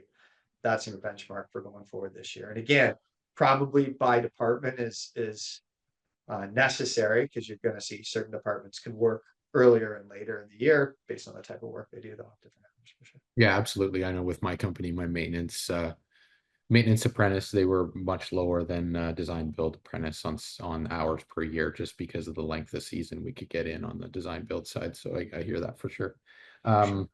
One more quick one, just to explain the field labor ratio. Just from someone asking, is field labor ratio before burden divided by sales less subs was their question. So maybe just an explanation of what that field labor ratio means. The subs question's a really good one too. So let's talk about that. So the burden part is clear. Your ratio is before burden. So when we looked at that 22%, up to a 25%, whatever, none of that is including burden. Burden's over and above that. And the budget will certainly compensate for that. I'm not saying it's not an expense. It's just not part of the field labor ratio. Why don't we make it part of the field labor ratio? It's easier for a company in Massachusetts to compare its labor ratio to a company in Texas when taxes aren't involved, right? And so people ask all the time, like, well, the wages are really different. And that is true. But also the charge out rates are usually significantly different. And so interestingly enough, they often arrive at very, very similar ratios. And usually, I'm generalizing here, Massachusetts has higher wage, but also a higher charge out rate. Texas has lower wages, but a lower charge out rate, but the ratios are still very similar. Now, if we put taxes into that equation, it starts to get a little more unpredictable, right? So we may have one state tax that has a lot more, or one state that has a lot more tax than another state. And so we start to lose that ability to benchmark across a nation or even across a continent. To be honest, Canada and US are both quite similar in the labor ratios, even though the charge out rates and the wages differ greatly. So before burden is for sure the answer to that. Now, the second question, can you repeat that one again for me, Rich? Oh, subs. Yeah, they were just trying So to know yeah, how with subs and without subs. Yeah. yeah. If you do like, if you're doing, 3, 4% subs, I don't know if it's worth it to like break it out. I think you're still going to be close. The labor benchmarks that we're looking at on this screen, for example, they all include a nominal amount of subs, 1 to 5%, 0 even. And so I wouldn't worry about breaking it out if it was that. Now, if you're 50% or even 30% or something pretty significant, you're definitely on something there. One of the big advantages, again, to sort of breaking your budget out by work done by subs and work done self-performed, you'll skew your results a lot if you try to took like a 30% subs and calculate your labor ratio off it. It would look really good, but it wouldn't be that good on any one crew in any given year. So yeah, that would be your best thing on your back out your subs revenue and back out your sub costs from the budget and put them in a different budget, because you can also recover some overhead from your subs. So that budget could have, revenue, sub costs, the share of overhead that you want to have burdened by your subs. For example, if you did 30% of your work by subs, you could put 30% of your overhead in that budget, have them recover it. I'm just not necessarily saying that's right. In fact, I would probably do it less. It takes you more overhead to manage your own crews than subs. So it's just a generalization, but trying to show you, like, yeah, split it up like that for sure. If you did 2 or 3% subs, I'd say you don't need to worry about it. You could just go ahead like that. Awesome. All right, well, let's do that break as promised, just so nobody misses anything here. We'll just take a quick 5. I got 2:41 on the clock here, so 2:46 sharp Eastern time. We'll be back at it. That's great. We'll be back. We'll do equipment, whatever. And I think we're running a little ahead of schedule, just so y'all know as well. So I'll take as many questions as you have, but we're doing well on time. We should be good. The ladder budgets are pretty quick and easy. Yeah, we got a couple big picture questions, so people are aware. We will get to them. They're not really item specific, so we will have time for those. I was just waiting for the right timing to let Mike know. So keep firing them in there and we'll get to them.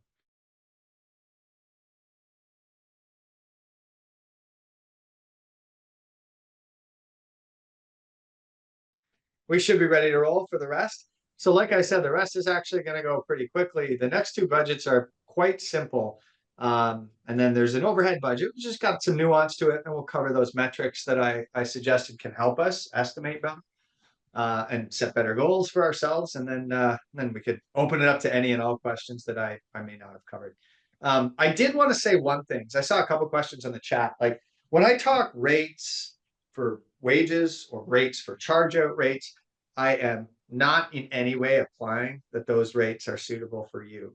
It's really hard to talk to a group about things like rates and charge out rates, because as I mentioned before, it's not an exaggeration to say, for example, the rates in Florida are about half of what they are if you're in Toronto. And so when you're dealing with disparities, and like that would be charge out rates, it would be wages as well. When you're dealing with disparities that are like 2x, it's impossible for me to give any rate and have it like, don't take any of this as like, oh, that's the right number, because it totally depends on where you are. I wouldn't tell somebody in Florida to charge $75 an hour. I wouldn't tell somebody in Toronto to charge $35 an hour. I would tell them to charge what their budget tells them to charge, and that is the right answer.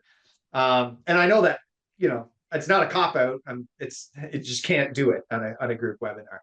What is similar though is the percentages. So if you are listening to me and saying like, is that the right rate I should be charging? No, like, do not take the rates as what you should be charging. There's all kinds of factors in there, even down to like, let's say you were in the same state, but you estimate for your equipment and your jobs, and this company over here doesn't estimate for their equipment and their jobs. So that means their equipment is in overhead. So that means their overhead markups are going to be higher than your overhead markups, because you're estimating equipment and theirs is part of their overhead.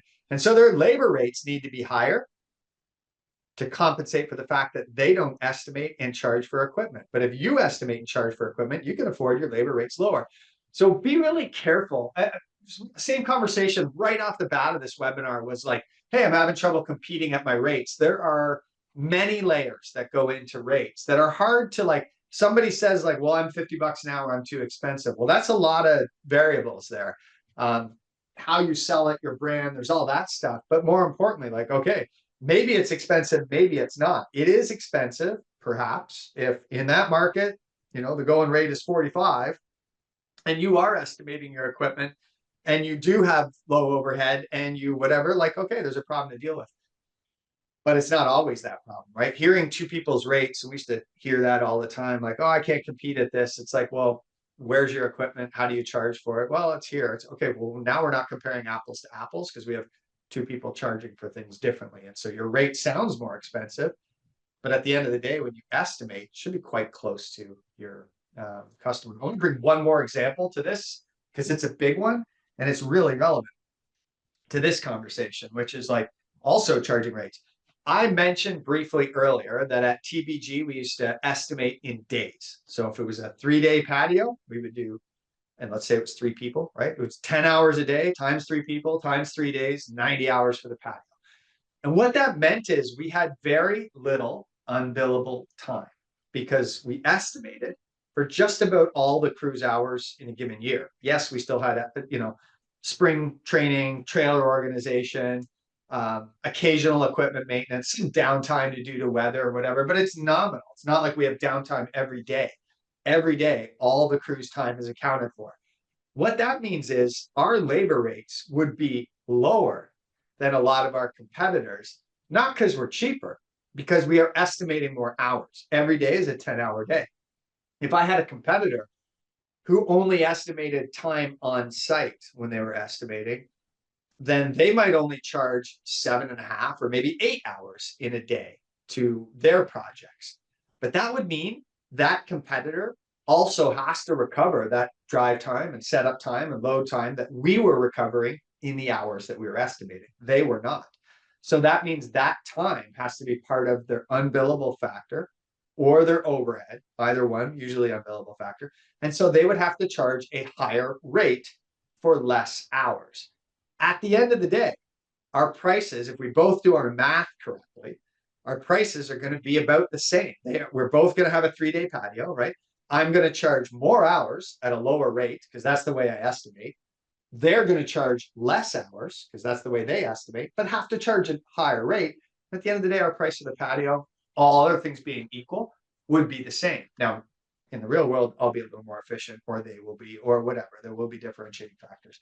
But again, when someone says like, hey, we're $50 an hour. Well, we're $45 an hour. Like, well, you may be more expensive. You may not be. How do you recover your unbillable time? Oh, we estimate every hour of every day. Well, that's very different from a company that doesn't estimate every hour of every day. They only estimate the time they're physically standing on site or doing work on site. So careful when we're into rate conversations. Again, just wanted to say like my rates out here, they're averages. I'm trying to find something that's like feels normal. Like I'm not going to suggest $100 an hour and I'm not going to suggest $4 an hour. I'm going to try to do something that's normal, but I can't be accurate for any region because they're different. Also in your own conversations, don't panic when you don't have, when somebody comes up with a lower rate or a higher rate, there's nuance there, right? You should ask though, like ask the questions. The 2 biggest ones I might ask is like, well, when you do estimate, do you just count the time on site? Or do you count drive time and whatever in your estimates or setup time? Do you estimate equipment or do you have that factored into your labor rate? Those are 2 big questions just on that alone. There are others, but those are certainly 2 of the big ones that'll make the biggest difference. All right. So hopefully that clears some things up or maybe puts a seed in your head next time you have a conversation with somebody to talk about. It's great conversations to have. I think there's pros and cons to both ways of estimating. I wouldn't recommend estimating in days for somebody that goes to 12 lawn stops a day. Like that doesn't make sense. How would you spread that time? So you could estimate drive time on each job. That also gets hard for job costing because a lot of the time it takes is dependent on how far away the job is before or after it. The job at the beginning of the day gets all burdened with longer drive time usually, or the job at the end, depending on how you do your routes. So it's not even one. I'm not saying the all-in is best either. I think it's best for design build because it keeps everything simple and because it keeps every hour accountable for. But I wouldn't necessarily recommend that to a maintenance company that was doing 21 stops a day. It just doesn't make sense. So just remember when you're talking rates, there's lots of variables and you might get nervous thinking like, whoa, but you could talk like these things like unbillable. That's a 20% difference. Just that, never mind equipment on top of that. Big difference between rates, and it's perfectly explainable. It's nothing wrong with it, unless you're having a conversation about hourly rates. And then it's really important to educate your customers. My hourly rates are going to be from the time we X to the time we Y, and it's going to include my equipment or it's not, so that they can go ask another contractor the same questions and make it an apples to apples. Cool. Hey, Mike, a All right. couple quick labor questions before we move on. One on how do you handle overtime hours and warranty labor costs? Those are the 2 questions sticking out. I thought we could address quick before we move on. Yeah, good question. So you can see here in the budget, I have broken out in the LMN budget 2 columns. One is regular hours and one is overtime hours. And so overtime hours are because of this number up here, this overtime multiplier. Because my overtime multiplier is set to 1.5, that means my overtime hours will be charged at the rate times 1.5. There's our overtime rate. So assuming yours is similar, that's how you would do that. So the question about overtime, absolutely budgeted in. Now, it's another, well, we don't know how much overtime we're going to have. That's where your past payroll reports are going to come in handy as well. Not just for how many hours did we work, but how many hours in overtime did we work, and is that realistic? And remember to try to factor out or try to rationalize, really weird points of data. Let's say, you had a snow event that lasted 36 hours and you ended up agreeing to pay everybody overtime for all those extra hours. And that's like a 1 in 10 year storm, right? We don't necessarily want to budget that going forward. We want to be aware of those things. But certainly using your old payroll will help you dial that overtime in. So overtime, absolutely in your labor budget.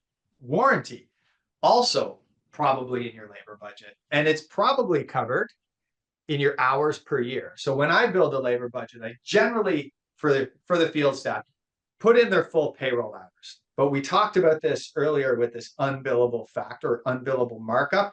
I am going to have some time, even if I estimate every hour of every day, which I do, I am going to have some time in unbillable work. So again, training, equipment maintenance, warranty is spot on. These are things that, right, we are going to have a little bit of, hopefully, but we're going to have, and we need to make sure that's recouped for. So it's built here in our hours. Now, we're not going to charge anybody, obviously, for warranty work. So we have to make sure that's part of our unbillable factor. So as an example, this is just an example, right? You may take your wage costs and add 5% to your costs to recover the 5% of time you're going to be doing warranty work, or 3%, or whatever. It also depends highly on what kind of work you're doing. Softscape, obviously, a lot more warranty than something like hardscaping or excavation. But that's how to arrive at that. That's how to cover those two things there. So here in the budget, but when you're calculating your pricing, you're going to mark up your cost of every hour. I can show you what that looks like. Why don't I do that right now, actually, just to show you. For those who haven't,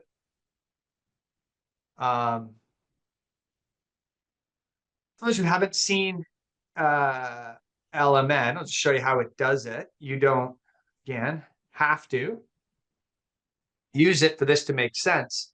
But I want to show you the things that go into the price that we charge once you've got your budget done. So we're going to start here at the top on the right-hand side with your average wage. That is what the crew gets paid on average. Now, when we're calculating labor prices, we're not calculating it on any one person's wage, unless you only have a one-person crew. We're taking an average wage for the crew. So it's the crew lead, and that's what that calculator will do there beside it.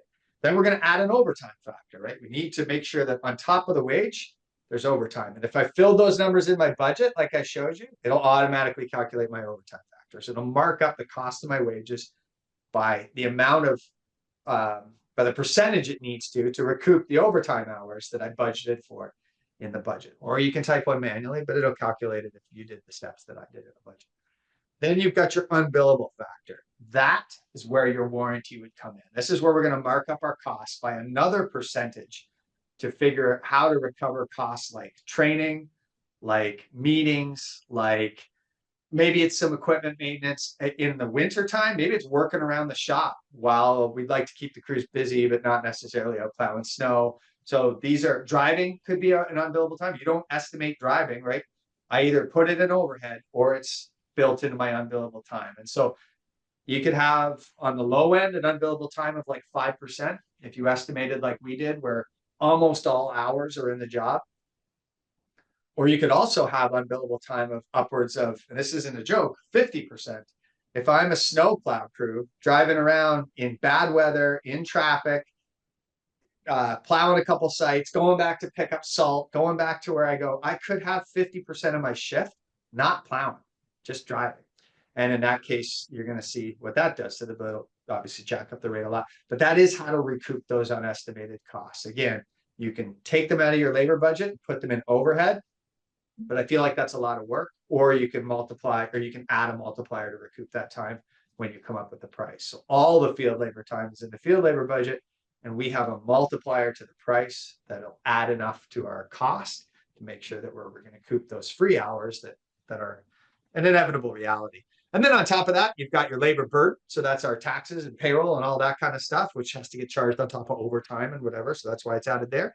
And then the overhead markup, which won't make sense yet, but will make sense at the end of the budget. And that's how we get to the rate that we need to charge. So that's the end result of what we're doing here. Not to jump ahead, but wanted to give you a sense of like, what's this unbillable time and where is it coming from and how do I get it back? That's where it's coming from. Okay. Next up, we're going to look at our equipment budget. And so the equipment budget, again, the exact same question that we would have on the field labor budget is what goes in it? Equipment that you estimate.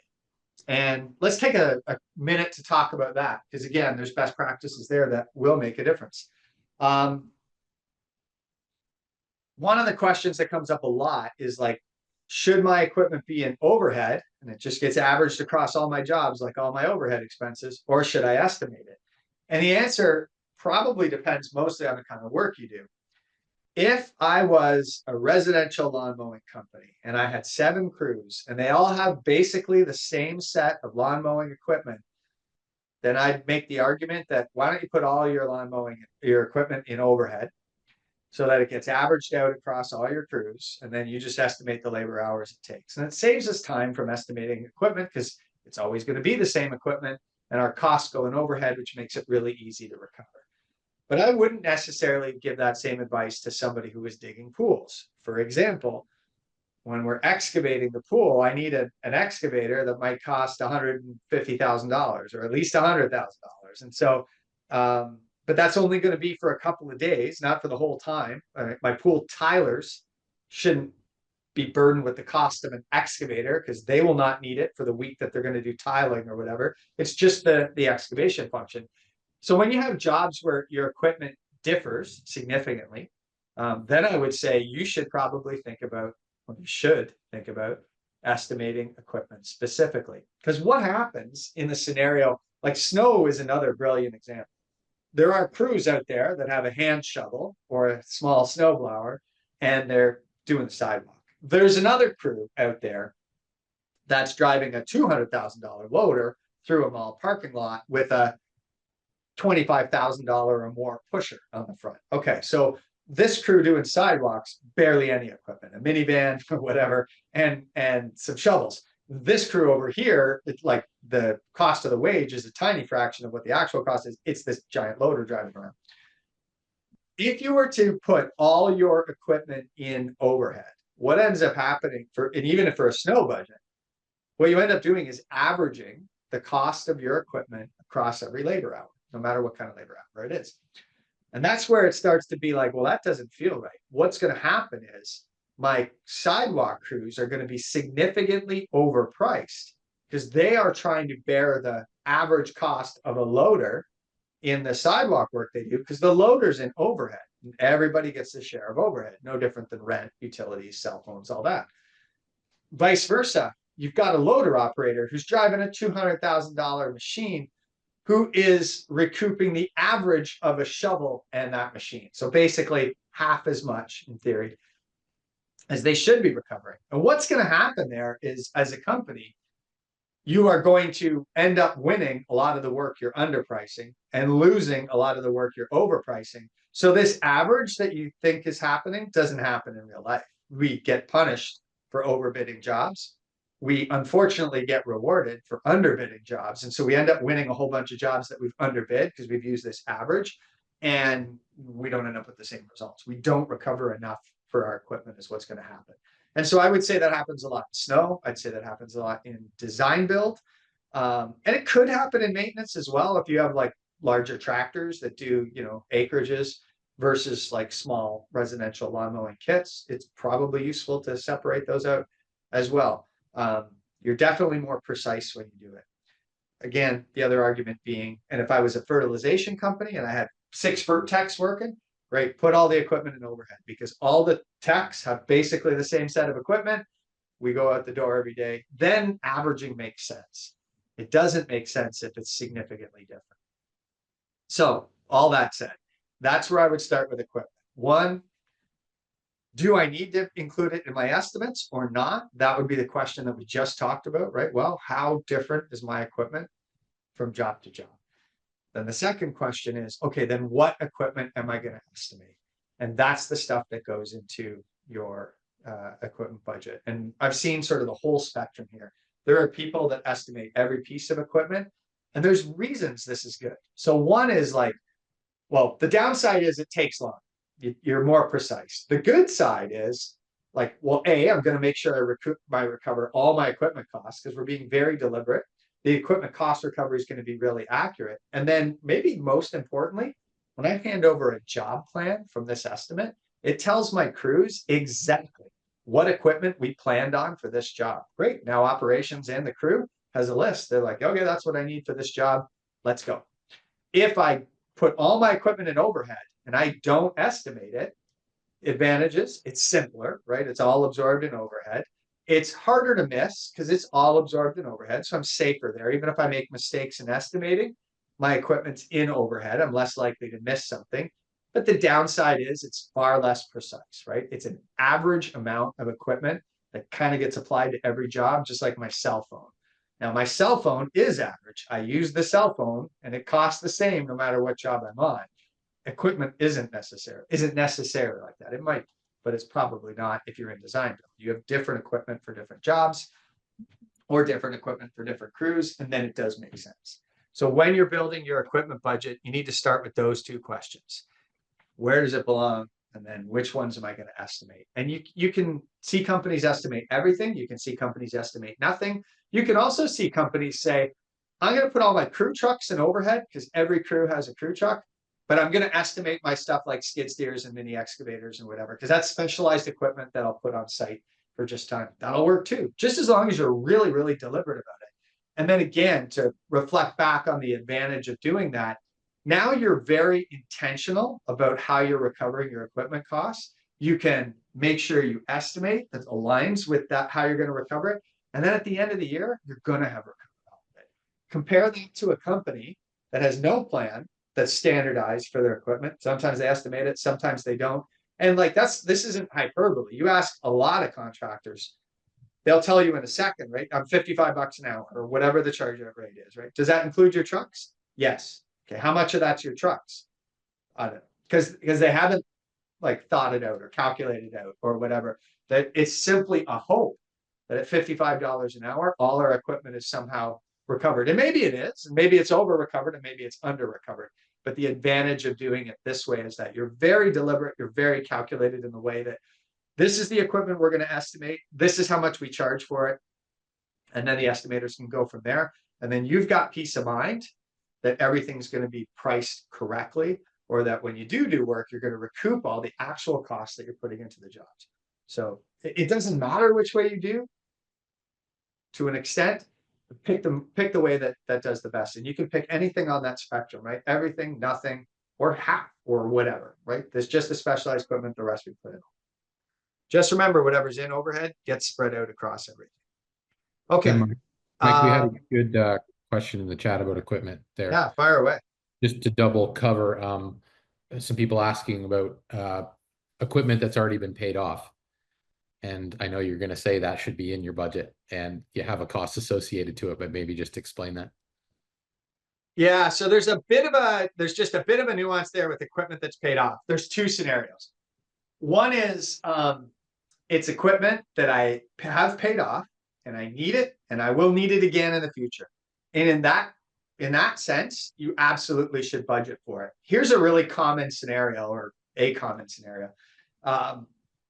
We finished the year with really good financials. We have good profit. The accountant says, hey, look, you did really well this year. What you should do is go buy some equipment, and that'll help us write down some of this profit. We won't pay tax on it. You need the equipment anyway. This is all good. Like, we want to do this if your accountant says it's a good idea. But what we don't want to do necessarily is then say, hey, this equipment is paid off. I'm not going to budget for it. And so I'm not going to recover all the customers that are going to use that equipment for the next, I don't know, 3, 5, 7 years. I'm going to give it to them for free. That would be not what we want to do, right? So if it's paid off in that respect, but we're going to use it, and if it died, I would need to go replace it and keep it moving. Then 100% we should be budgeting for that equipment, which means we should be charging our customers for it. We don't want to be giving that away for free. Just because you paid it off doesn't mean you want to give it away to anybody for free. Now, the other side of that, the only side where I would say you don't budget for it, is if you have older equipment that's useful as a spare. And so the easiest way to think about it is like, if you wouldn't replace it when it dies, then you wouldn't need to budget for it. Like, you got an old pickup truck, you had it for 8 years, it's done its tour of duty, and it's worth it to have it at the yard, because if somebody else's truck breaks, you can take this or whatever. Absolutely. Like, yes, but do you need to budget for it? Probably not, right? Would you go buy a new one if that one broke? No. Great. Then we don't need to budget for it. We don't need to charge our customers necessarily for it. So I'd think of it that way. Anything you need to have as part of your fleet on a recurring basis, it should be in your budget.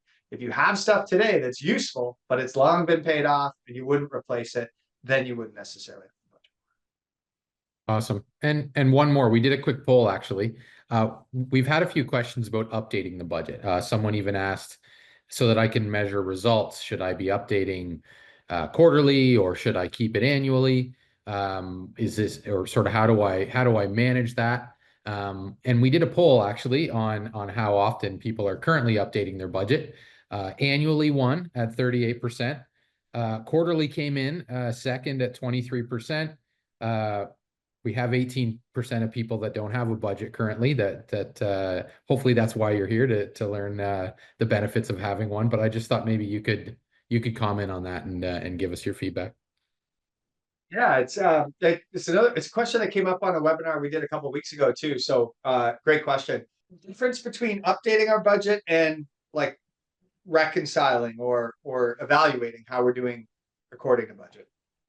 And so on the latter question, like looking at our actuals compared to our budget, I would say monthly, no less than quarterly, but monthly is probably the right cadence there to look at. Here's our budget and here's how we're doing and how are we trending towards the budget. But if the question is like updating the budget, so how often would we go back and update it? My gut instinct would be like, stick with annual. This is not a hard and fast rule. I'm not saying you should never update it quarterly. And I'll give you some scenarios where you should. But think about it this way. If you update your budget quarterly, monthly, whatever, you're shooting for a moving target, right? So, and it actually has some negative consequences if you want to dive into it. But if I'm changing my budget every quarter, then I might be learning something. And there are times where it's going to be useful. We hit a recession. Well, probably a good time maybe to stop and take a look at what's happening and maybe turn the needle. We have a giant job that we signed as an example. That's going to mean we'll hire a bunch of people and whatever. Hey, there's another good example. I don't think I have time to show or explain the whole story, but one year we won a job that was a design build job that was larger than our entire company's revenue. And so how Mark bid that job was to build a budget that was as if we'd already won that job. What did that mean? Well, we had to forecast our revenue. We had to forecast more crews, more equipment, more materials. But you know what didn't change that much? Changed a little bit, but not that much. Overhead, right? So we had the same shop, same staff. We didn't have to hire anybody else. Same software, same cell phone bills. We just had some different things, mostly in the field. And so what that allowed us to, and now think about this. We did this before we won the job. Why? So that when Mark bid the job, our overhead was now getting recovered over the work that we would have if we won the job. And it was so significantly different that it brought down our prices significantly, which allowed us to be competitive on that job as if we were a company twice our size. which I thought was pretty awesome at the time. Like, wow, this is cool. We are bidding a job as if we're a $10 million company, but we're a $5 million company. But we have a plan of what we would look like if we were 10, and that's the numbers we're going to use to bid it. We ended up winning that job, and now like you're you sort of manufactured your own destiny in a way, right? Maybe we would have won the job anyway, but I don't know that. I just know our rates came down, and that's what allowed us to win it. So I'm not saying never update your budget, but I'm also saying if you're updating it in a year, you're hitting a moving target, which is a lot harder to hit. And it's harder to have clarity of whether we're on track or not off track if we're changing it. If I change it to be closer to actual, what's going to happen is it's going to look like I'm on track, but I'm not really on track with what I did before, or else I wouldn't have to change it. The other downside is this. Let's say, for example, we do hit a slowdown. So we're doing work, but it's like 20% less work than we forecast we'd be doing. We're having trouble winning jobs, but I have the same overhead. I haven't trimmed costs there yet. And so if I make a new budget based on the lower revenue, what's going to, and my overhead hasn't changed. What's going to happen is I need to get more expensive because now I have the same overhead, but I have less revenue to recover it. So the only way to do that is to charge more for the work that we do have. But if I charge more, what's going to happen? Well, in a struggling economy, I'm probably going to struggle to win work even harder. So that makes the problem worse. And it could happen that way. So again, I'm not saying never do it. I am just saying there are things you need to be careful of when you're doing it. And I brought some examples of when you should do it too. So it does depend on the situation. But my advice would be, especially if you're not like hyper changing, to stick with an annual budget. Use that as your like target. I mean that like literally, that's what you're aiming for. Use that as your aim and then go forward. Everything else gets a lot harder. Incentive plans, divisional budgets, everything gets trickier when you start changing it every quarter. How do you go back to a crew and explain why their wage or productivity metrics got harder or easier? I'm sure they'll take easier. It's going to be a little more difficult to explain why they got harder. So we're not always going to be right, but that budget is what we're shooting, and that's the way to look at it. All right, I think we're good, Mike. We've got about 40 Awesome. minutes to go here, so we'll keep rolling, and I'll interrupt you if I got any more questions. Dive right in. Okay, so your equipment budget is your plan for recouping all your equipment costs. Like I said, it should include your anything that you estimate, and what it also includes is the cost of fuel, repairs, insurance, rentals, and most importantly, depreciation. And so the way we look at that is by, in our equipment budget, building in the cost of fuel, repairs, and insurance as lump sums. So not necessarily by equipment, by lump sums.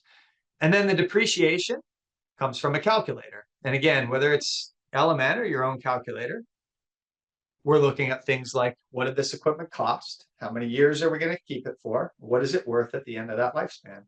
And then that number, which is the cost minus what it's worth at the end, divided by the lifespan, is roughly how much we need to recoup each year. Notice we're using a straight line depreciation method. For those who don't know, like maybe an accountant's depreciation method, and again, this is good for taxes, would be like heavier up front and then lighter at the end. What we're saying with straight line is like, look, our customers, it doesn't make sense to charge our customers more for a truck in year one than it does in year 4. It's the same truck used for the same time with basically the same cost. So we're going to use it like this. So that's basically how you would calculate your truck's annual depreciation or any equipment's annual depreciation. Cost minus residual value divided by year's life. And then what you would end up with, and again, I'll dive into what the equipment cost calculator looks like so you can see the end result of this. And it looks something like this, right? Then we take the purchase price, maybe add some interest or depreciation, financing, the year's life, the resale value, and then we add. What do we think in a year it's going to have in repairs? This is for a specific equipment right now. This is for an excavator, at least a specific type, not necessarily right down to the model, but the equipment type. So then we add on to that repairs, we add on insurance, we add on fuel per day. We divide it by the number of working hours or working days, if you want to do it that way. And then that gives us like how much we need to charge. Well, that gives us how much it costs every day for a piece of equipment to operate on site, or every hour if we're going to estimate it that way. And then on top of that, we need to add overhead recovery, profit. That's our price. So that's how we get our cost. So what goes in the budget is your lump sums. We're not breaking anything down at the budget level other than by type of equipment, so that we can come up with a full schedule of, okay, what's our total depreciation for a year? And what do we expect on a year of fuel and repair and insurance? And then to recoup this budget, what we do is we use the calculator that I just showed you for each piece of equipment that we estimate, which recoups that equipment's depreciation, fuel, insurance, all the same things that are on the screen, at an hourly or a daily amount. And so now we have a system that recovers that. The only thing I have to get right or need to be really close on is how many days or how many hours are we going to estimate it? And again, software like Element will print out like, well, this is how many hours you estimated this truck or this piece of equipment, so that I know I'm not under or overestimating how much time we actually recoup in our estimates. We can give our estimators feedback, even like, hey, we need to estimate this thing 700 hours in a year. We're halfway done the year and we've only estimated 150. Why? But it's been out all the time. Why? And then we can correct estimating things. That's why there's so much value from the budget other than just like high level numbers, right? It really helps us dial into the little things, and there's many of them that allow us to miss cost. Now there's a whole other section of like field operations that we still have to deal with, and those are problems into its own. But these problems are a lot easier to fix with a budget, with a good estimating system, than the field problems. So let's get these out of the way so we don't have that. And then we can focus on the harder problems to solve, which is the day-to-day operations, the weather, the equipment breaking down, the staff quitting in the middle, like all those things we already have problems with. We don't need to have these problems. Budget solves so many of them. Once they have this, I can break it down by a division level, which is pretty simple, right? We take the equipment for that division, we put it in that department. Again, we just remember that golden rule. Do I estimate it? It goes here. Do I not estimate it? It goes in overhead. And then at the crew level, we do the same thing. So if I was going to pull up a crew budget, so that crew budget has a revenue goal. That crew budget has a revenue goal. We talked about that off the hop. Then that crew has a field labor budget, which includes just the people in that crew, even if it's not actual names, right? They're roles. So great, that's what these roles make. This is how much it is. And then we want to make sure they're on target. Then we go through their equipment. So in this case, this would be the equipment for that crew. And one of the reasons this is important is because now the crew understands that, I don't know, usually about 15%, could be less, depending on the type of crew, could be more, but roughly in that area, somewhere between 10 and 20 usually, is how much we spend on equipment costs for your crew. So when we think back to that example of like, hey, for every dollar, this much goes to wages for your crew. Now this much goes to equipment, and it starts making that like difference of what we think is profit and what actually is profit very different. So yes, really useful at the crew level too. It's not that complicated at a crew level because it's pretty easy to know what equipment they have day to day. And it also helps dial that in. Now, if they have things like sometimes, then you can use the calculator to have it or quarter it, right? They share it with somebody half the time. Great, put half that cost in the crew's budget, half in the other crew's budget. It's something we only use in the winter. Great, so put it in that department, fully amount. Well, we use that all year, but 8 months of the year in this and 4 months of the year in division. Great, so put 2/3 in this budget and 1/3 in this budget. Like, use your common sense there, and even when things seem complicated, there's usually a pretty simple answer.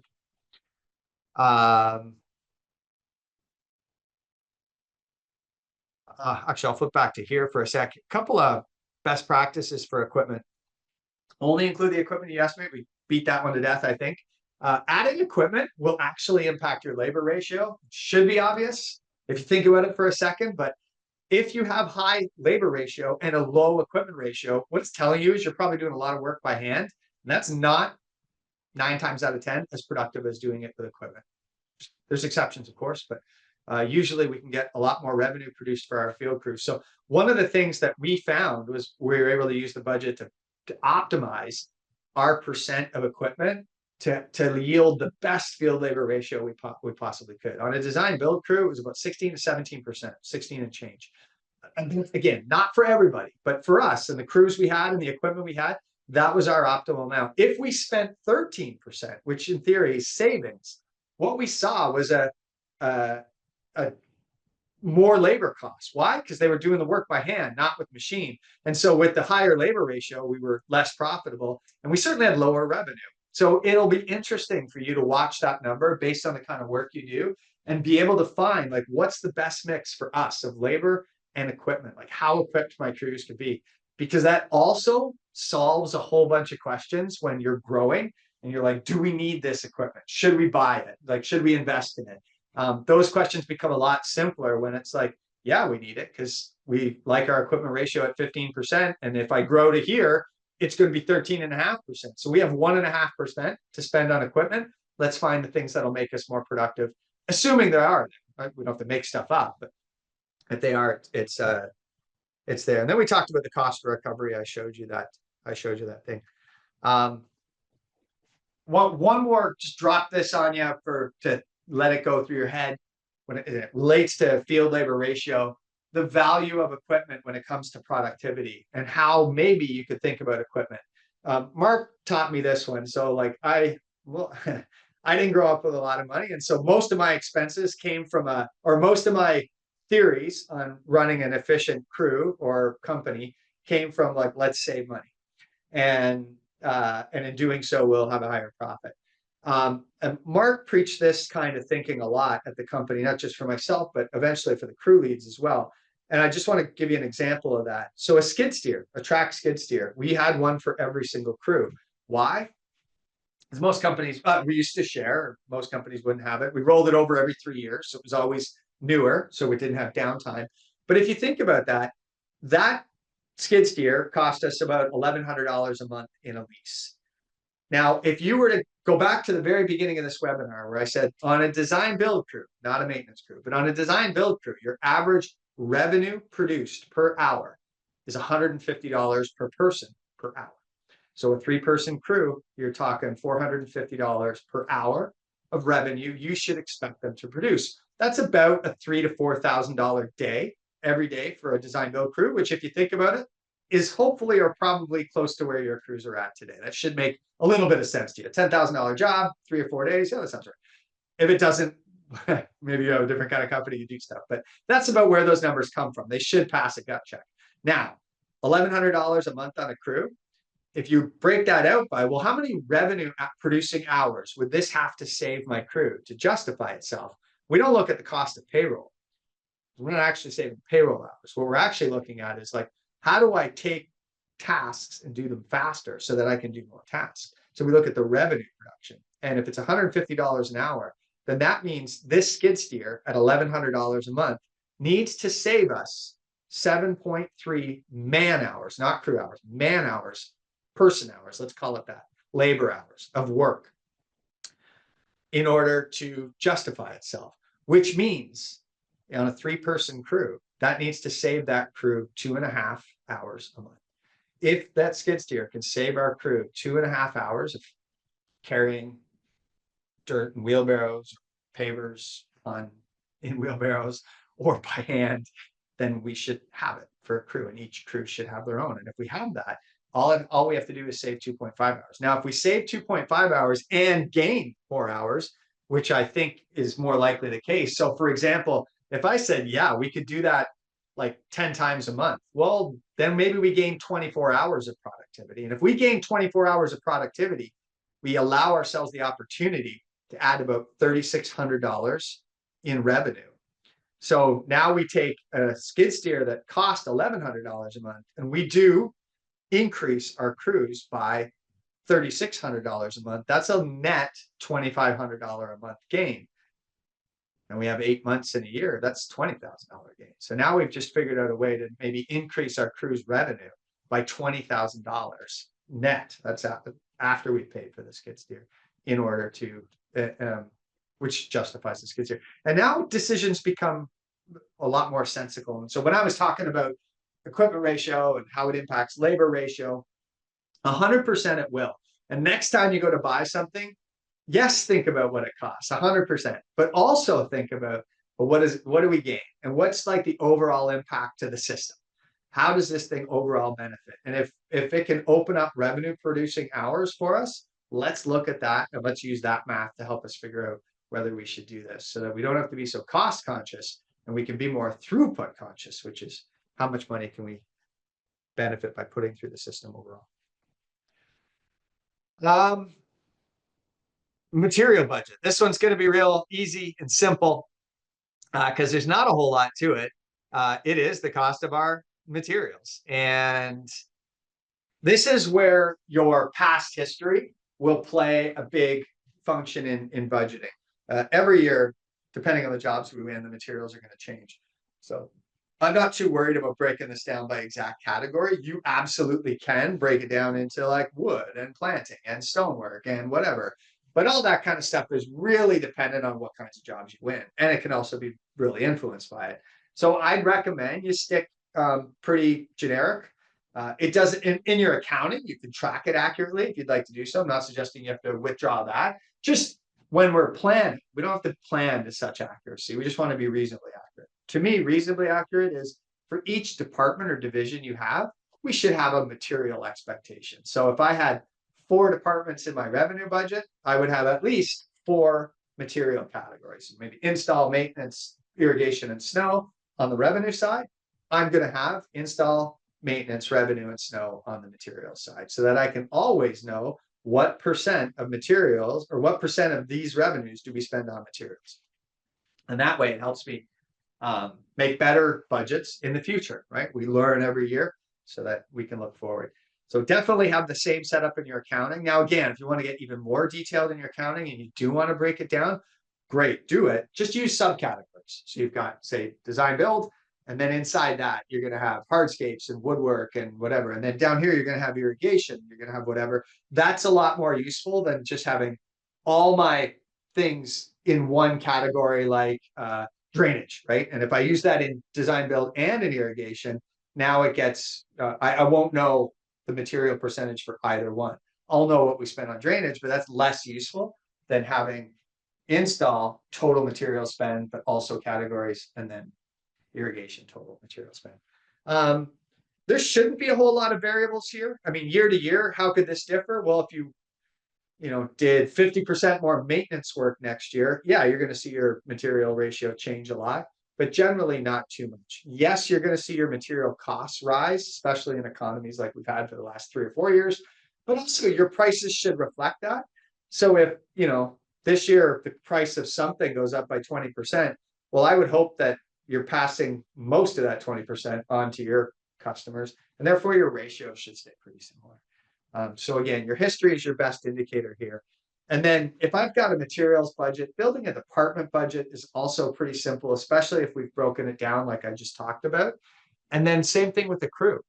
So the crew for those departments or those divisions would have a materials ratio that was very similar. Now, not always.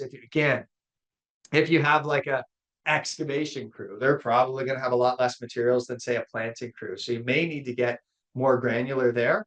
But if most of your crews do sort of everything in a job, then it's actually pretty easy to build. And again, it's one more piece of information they have when they're thinking about their whole budget. So if I go here to that install crew budget, right, we just put, say, in this case, hardscapes, this price, softscapes, this price, cost. And then now they know that 22% of everything we sell goes to pay for the materials at our vendors. And at the end of this thing, that's going to add up to a profit, hopefully a profit for this crew, but also up to that division and then also up to that company.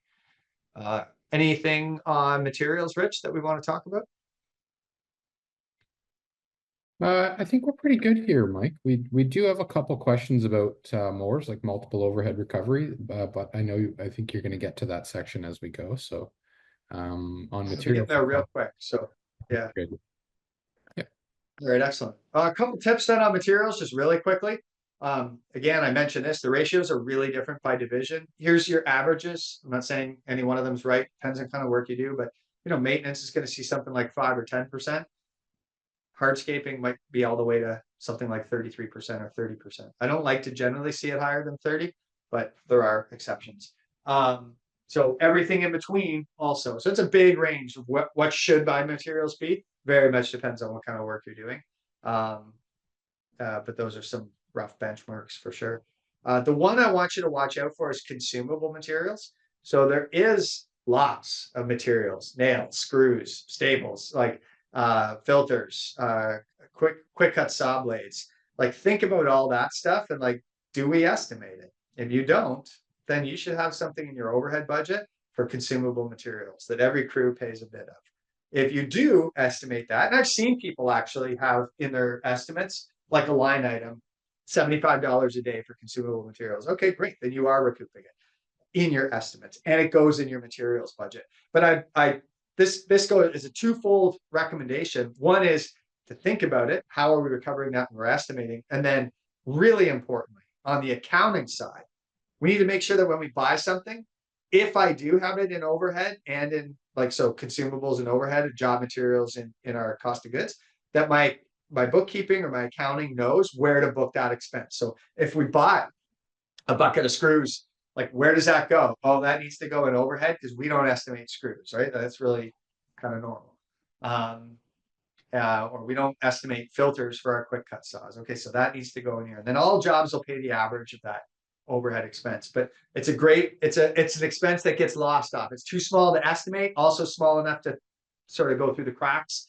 But at the end of the year, it adds up, right? We'll end up spending 20 grand a year. Depends on how big you are. It could be way more than that on that kind of stuff. We don't want to leak. We want to know where it's getting recouped and capture it. If you have a high material ratio, and your budget's not profitable and your ratio is saying, look, that's higher than the benchmarks.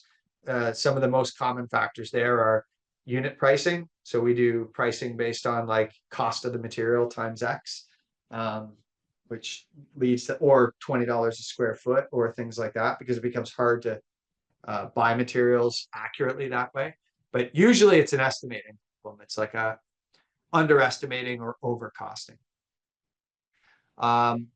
When we do overcosting, I mean, we paid more than we thought we would. When we do a subcontractor budget, so I would do a subcontractor budget if my subs were, as I said earlier, less than 5%. As they start getting more and more significant, I think it's time for you to treat your subs as a department and build a department budget that's specifically for subs.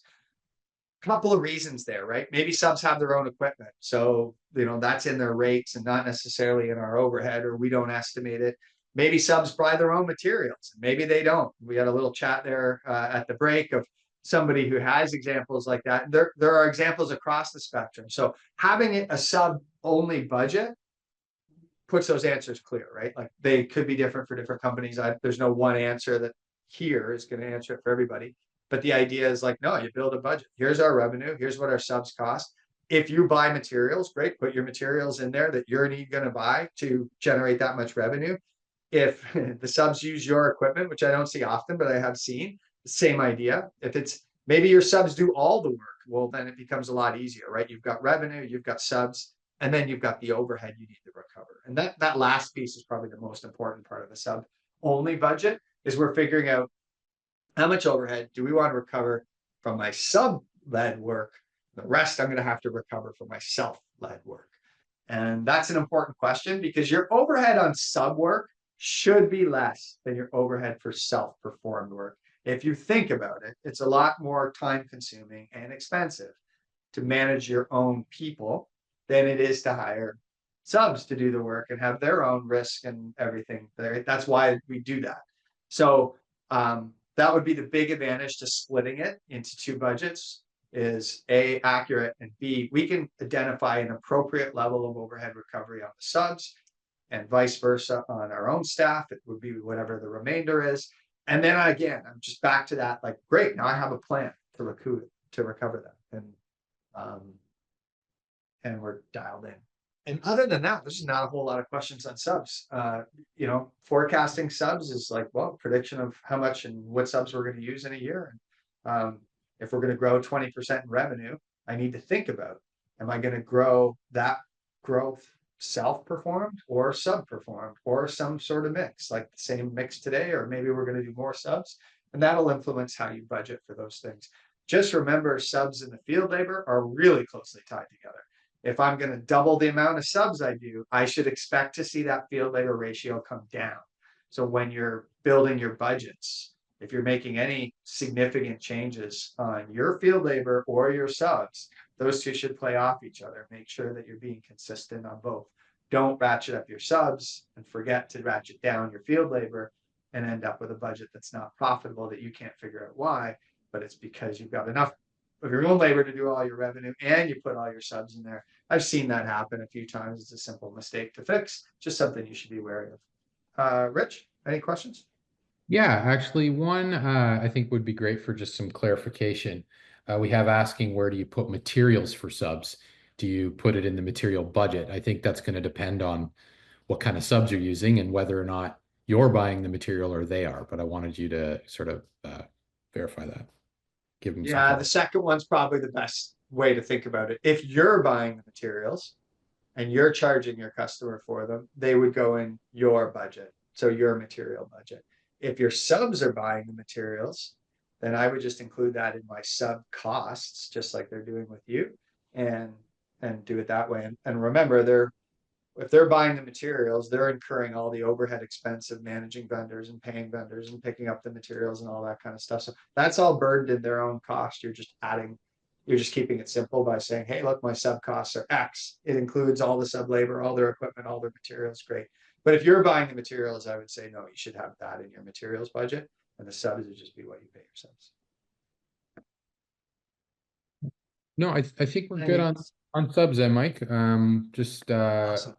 it's like I said, we got a couple more questions, actually a few more that'll I think I want you to get to when you get there. But yeah. All right. Well, I'm in overhead now, so it won't be long till we get there. Um, Overhead. If it's not apparently or abundantly clear already, then overhead is everything we don't estimate. And so the result of us going through labor, equipment, materials, and subs and asking ourselves, do we estimate that? And where does it belong? Is this, right? There's only two ways to recoup costs. It's either in my estimate, so I've factored it into the cost of a job, which I've marked up and given my customers a price, or it's something I haven't estimated. And the only way where we're going to recover the things that we don't estimate are as part of our overhead markup. And so it's that black and white. There's really no other rule that you need to think about. And anytime you're comparing numbers with somebody, always keep in the back of your mind that, like, my overhead and what I consider overhead is different or could be different than this person's because of the different ways we estimate. It's not necessarily wrong or right. It's just different. And so just bear that in mind.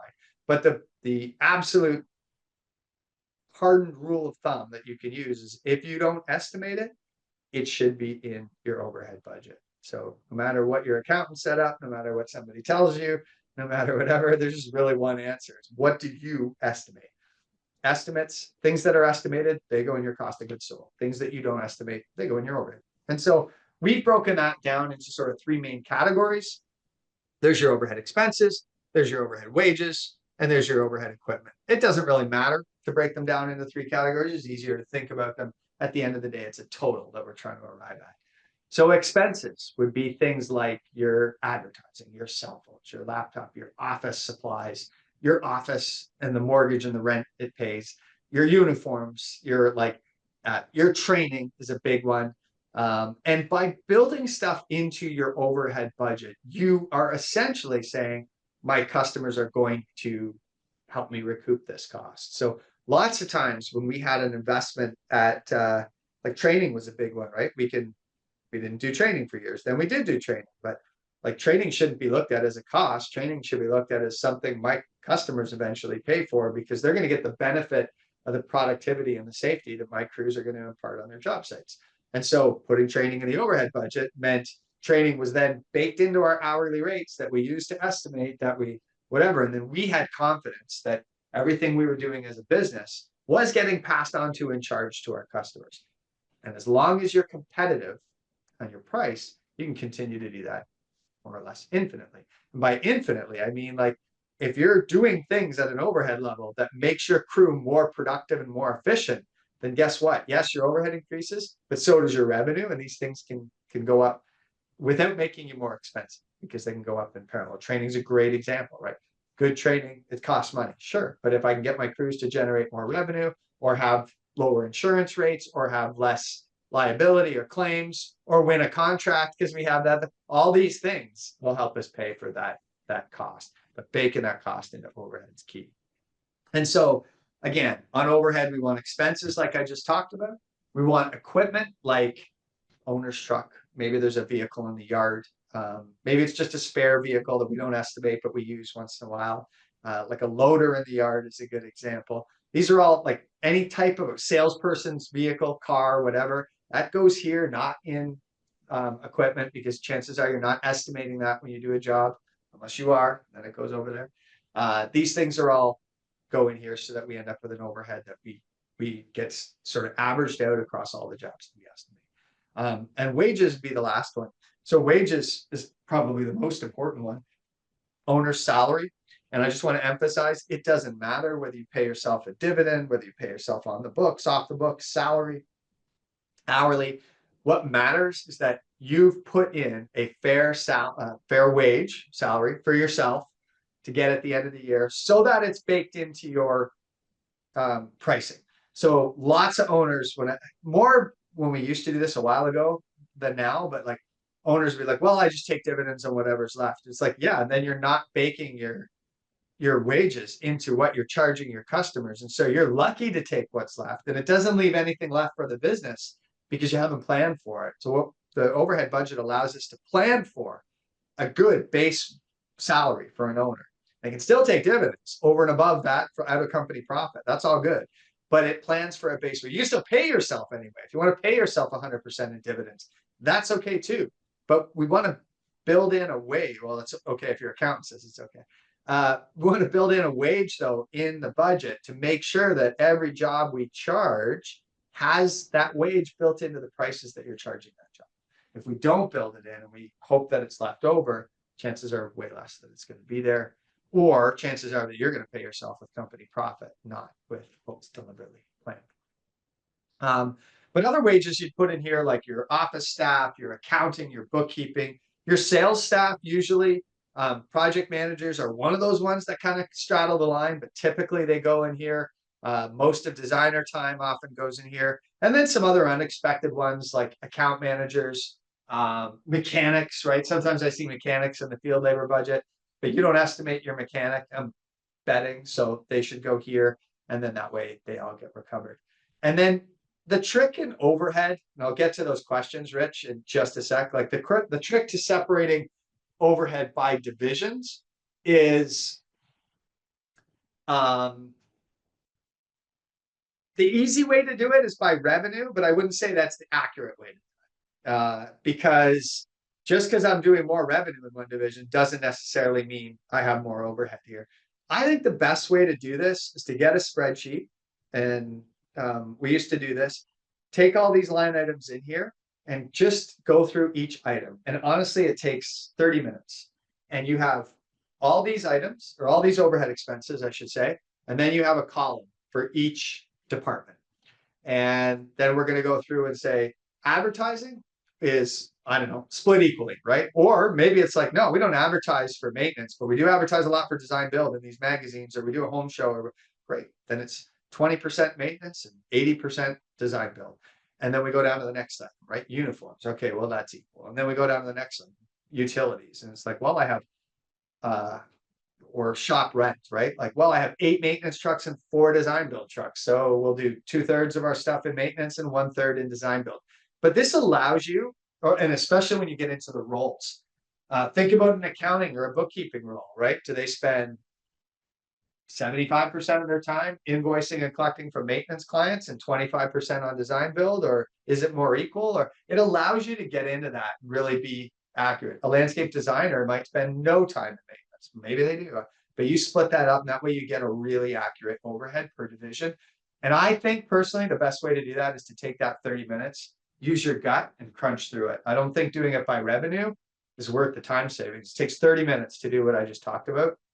If you do it by revenue, I think what ends up happening is you bury the efficiency or lack of certain departments because you're just doing it straight up on revenue, right? So it's not really looking at how much that actually incurs. you're just assuming it incurs that much because it does that revenue. But if it's less revenue because it's not efficient, you're going to give it less overhead, which is going to make it look efficient when it's really not. So my advice strongly here would be to go through it. And you know what? You do that once, and probably next year it's the exact same percentages. They don't tend to change very much. So you pull that spreadsheet out next year, you put your new numbers in, and you've done it in 5 minutes. It's really not a time intensive thing.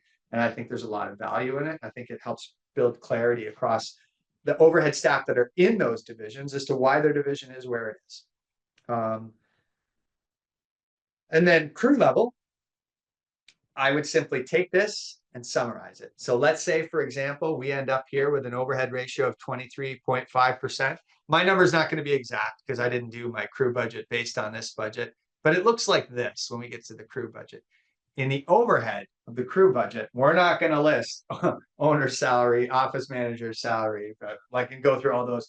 That would be way too much information. But what we can say is that percentage that we just looked at my company, or more accurately, my department level, is the percentage that crew needs to pay down. So if it's 23%, or in this case, it's 20%, then that's what we plug in the crew budget. We don't have to explain the details. We don't have to break it down. We just say to the crew, it's this percent. And now the crew has, okay, this is how much revenue we need to do, because it pays for my wages and our equipment and the materials I need for jobs, the small amount of subs. Usually you don't have subs in a crew budget, but you might have a tiny bit if they don't do a certain type of work, and the overhead that we have. And this is what's left over, right? That's what's left at the goal. And so when we end up with what's left, if it's a fair number, great. Now we can say to the crew, this is how we get to our 15%. Now, if you can find a way to do more revenue without increasing labor or equipment or overhead, which is just being more productive every day, look what's going to happen to our revenue. And then look what I can afford to give you extra wages, or maybe bonus, right? Maybe you take their labor ratio and you say, like, I'll give you that as a bonus of every dollar you do over and above your goal for that year. And so you can create an incentive system that's super powerful and also super transparent for the crews, which Mark said it on a webinar one time. Owners all want more accountability for staff, and every staff wants more transparency and information from their owners. And we don't talk about the second one enough. This is a great way to start that conversation. Rich, I'll turn it over to you for questions about overhead before I move on to some of the final numbers we should look at. Actually, we're good, Mike. We answered a few in the chat, so we're good. We only have about 5 minutes left, so I want to give you some time. I'll just let you know the Moore's questions we're having that we're really getting are just about what it should be. If you have any advice, or if you want to, what's a typical markup for equipment, or a typical markup for materials? I know that may vary on service type and type of work, but those are the general questions we're getting about the multiple overhead recovery. Is there any sort of typical ratios you see or you would recommend? So the industry averages that have been sort of established over time, like dating back 30 years with Van der Kooi bringing this in for construction, et cetera, was like 25% on equipment, 10%. These are just overhead, by the way, for everybody. This is your total markup. This is just overhead recovery. We add profit on top of this, but 25% on equipment, 10% on materials, 5% on subs. Why did they come out this way?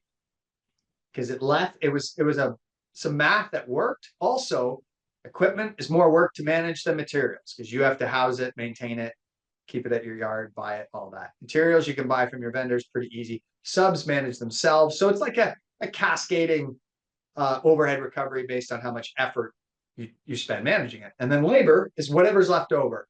And for those of you who are like, what's a normal labor? It does depend on the type of work, but somewhere between 60% and 90% of a markup on labor is industry average. It can be lower, and I've certainly seen it higher. And again, like you can throw a number out there, but it's like, well, it all depends, right? If I don't estimate equipment, I'm going to have a higher labor markup. So don't get too hung up on like what somebody's markup is versus yours until you know all the facts. There's lots of companies who say, we put all our equipment in overhead. Well, then you're going to have a higher overhead markup on labor because you don't estimate equipment, versus somebody that does estimate equipment would have a lower markup and a lower price for labor, but they would have equipment in their estimates, which would, bring that price up again. So those are the industry averages for sure. And you're free to tweak those a little bit and as you tweak those numbers, the labor just absorbs the balance automatically, at least on this screen here. But you need to make sure your formula does that as well. It's like 25, 10, and 5 are the standards. You can flex those. You just need to make sure that labor is the balance of whatever's left over. And you can calculate that just by taking, 10% of your subs, or sorry, 10%, 25% of your equipment, 10% of your subs, 5% of your, 10% of your materials, 5% of your subs, add those together, subtract what your overhead is from that number, or subtract that number from your overhead. That's what's remaining. And that is what needs to get divided by labor to figure out, like, okay, now what do I need to mark up my labor by to recoup all that? And so very last, but not least on this for sure, is just a couple of numbers I want to draw your attention to, and then we'll wrap this up. Some of the really important numbers you can get out of a budget, or I think the most important number is your revenue per hour, or another way to look at it is your throughput per hour. These are great benchmarks for estimating. All this is like how many sales, or what our sales were, divided by how many labor hours are we putting in this budget. So how many hours do I have to generate this sales? And that becomes such a cool benchmark for estimating, because we know at $87.95, and I've got some percentage here written off for unbillable time, but at $87.95, I am going to recoup the sales goal I need to hit based on the labor budget I need to hit. So when we estimate, we can take every estimate's price and every estimate's labor hours, we can divide the two, and we can easily see, is this estimate at $87.95? Great, it's going to help me hit the budget. Is it less than $87.95? That estimate, if you win this job, is actually going to hurt you from hitting your budget. And maybe you want to tweak those numbers to get it up to that $87.95 that we know is where we need to be to make that reality. And that's also why department budgets are so useful, because that number is should be obviously not the same for design, build, and maintenance. They're really different, because design build's got all kinds of materials baked in that number. Maintenance doesn't. So design build, you're going to see a revenue per hour, $130 an hour, $150, like we talked about earlier in the example. Maintenance closer to 60. And the throughput number, if you're wondering what this is take your revenue and subtract any money that you spend to third parties. And what that usually means is take your revenue and then subtract the cost of, not the revenue for it, but the cost of materials, rentals, subs, and other things like permits. So now we've basically taken what the customers paid us. We've paid all external parties. What I have left is my retained revenue, or my throughput. And then you take that number and you divide it by the labor hours, and you get your throughput per hour. So this is how much of every, for every hour we work, how much money we actually retain as a company after everybody else is paid. And that is also a great number to look at and to benchmark when you're estimating, particularly if you're doing a lot of subs. If you're doing a lot of subs, this number gets wonky because it doesn't factor in subs as labor hours. If you're doing a lot of subs, you want to look to throughput, because it subtracts the cost of materials, subs, rentals, permits, and gives you truly what every labor hour should generate in revenue per hour. And with that, I wanted to just go through a couple of things. Oh, last but not least, on overhead, your overhead ratio is going to, I'll be quick on this, but it's important. Your overhead ratio is going to flex at certain times as your business grows. If you look at this chart here, across the bottom, I've got sort of your business size, and across the left, sort of a normal overhead ratio. When you're small, your overhead's often high because you don't have enough revenue yet to sort of disperse those costs. A truck is a lot more expensive for a $300,000 company than a $700,000 company. Same price, but as a percentage, more expensive.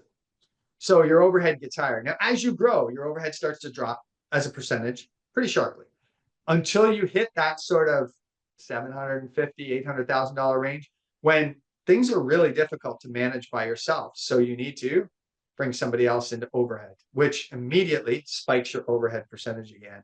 And then you need to, then that's that growing period, right? We've now spent the money on overhead, but we haven't grown into the revenue yet that we talked about earlier. But that will happen. It's just your goal to make it happen. Your budget's going to tell you, you need to make this happen now.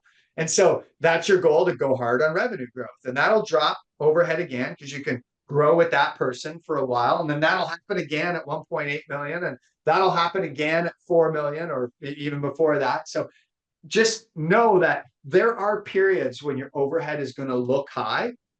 Those are periods that are either you're inefficient and you need to change, or you've just invested in overhead and your budget's telling you you need to grow. This is the year you need to, like, you've spent the money on overhead. Now you need to quickly, or as quickly as you can, get to the revenue. You're not always going to get it in 1 year, but it's certainly a great indicator. And again, companies spend 10 years middling at these points, scared to invest in overhead because they don't think they can afford it, or the other where they've now invested and they're losing money because they haven't grown into it.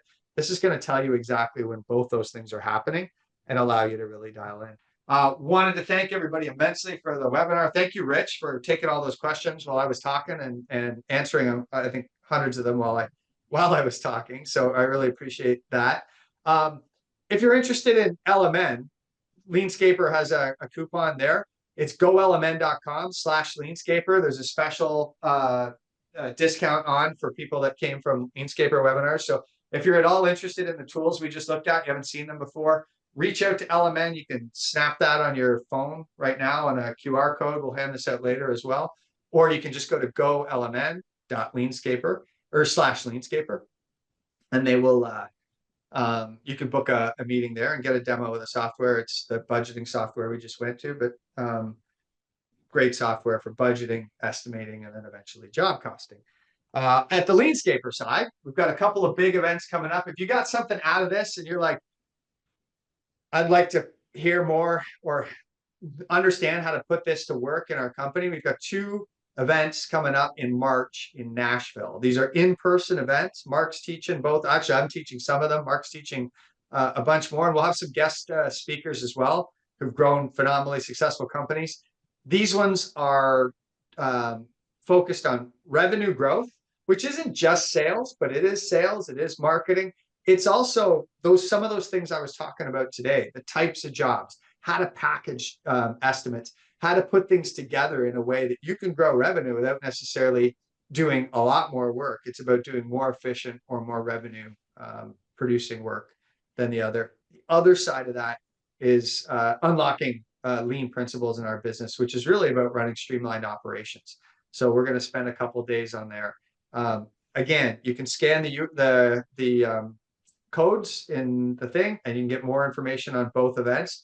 But that'll be not just the speakers. There'll be at least 100 other contractors there, talking, sharing, really drilling into how we can improve our operations, not just at these events, but at these events and more webinars that are going to follow after them to really lead our companies on a path to success.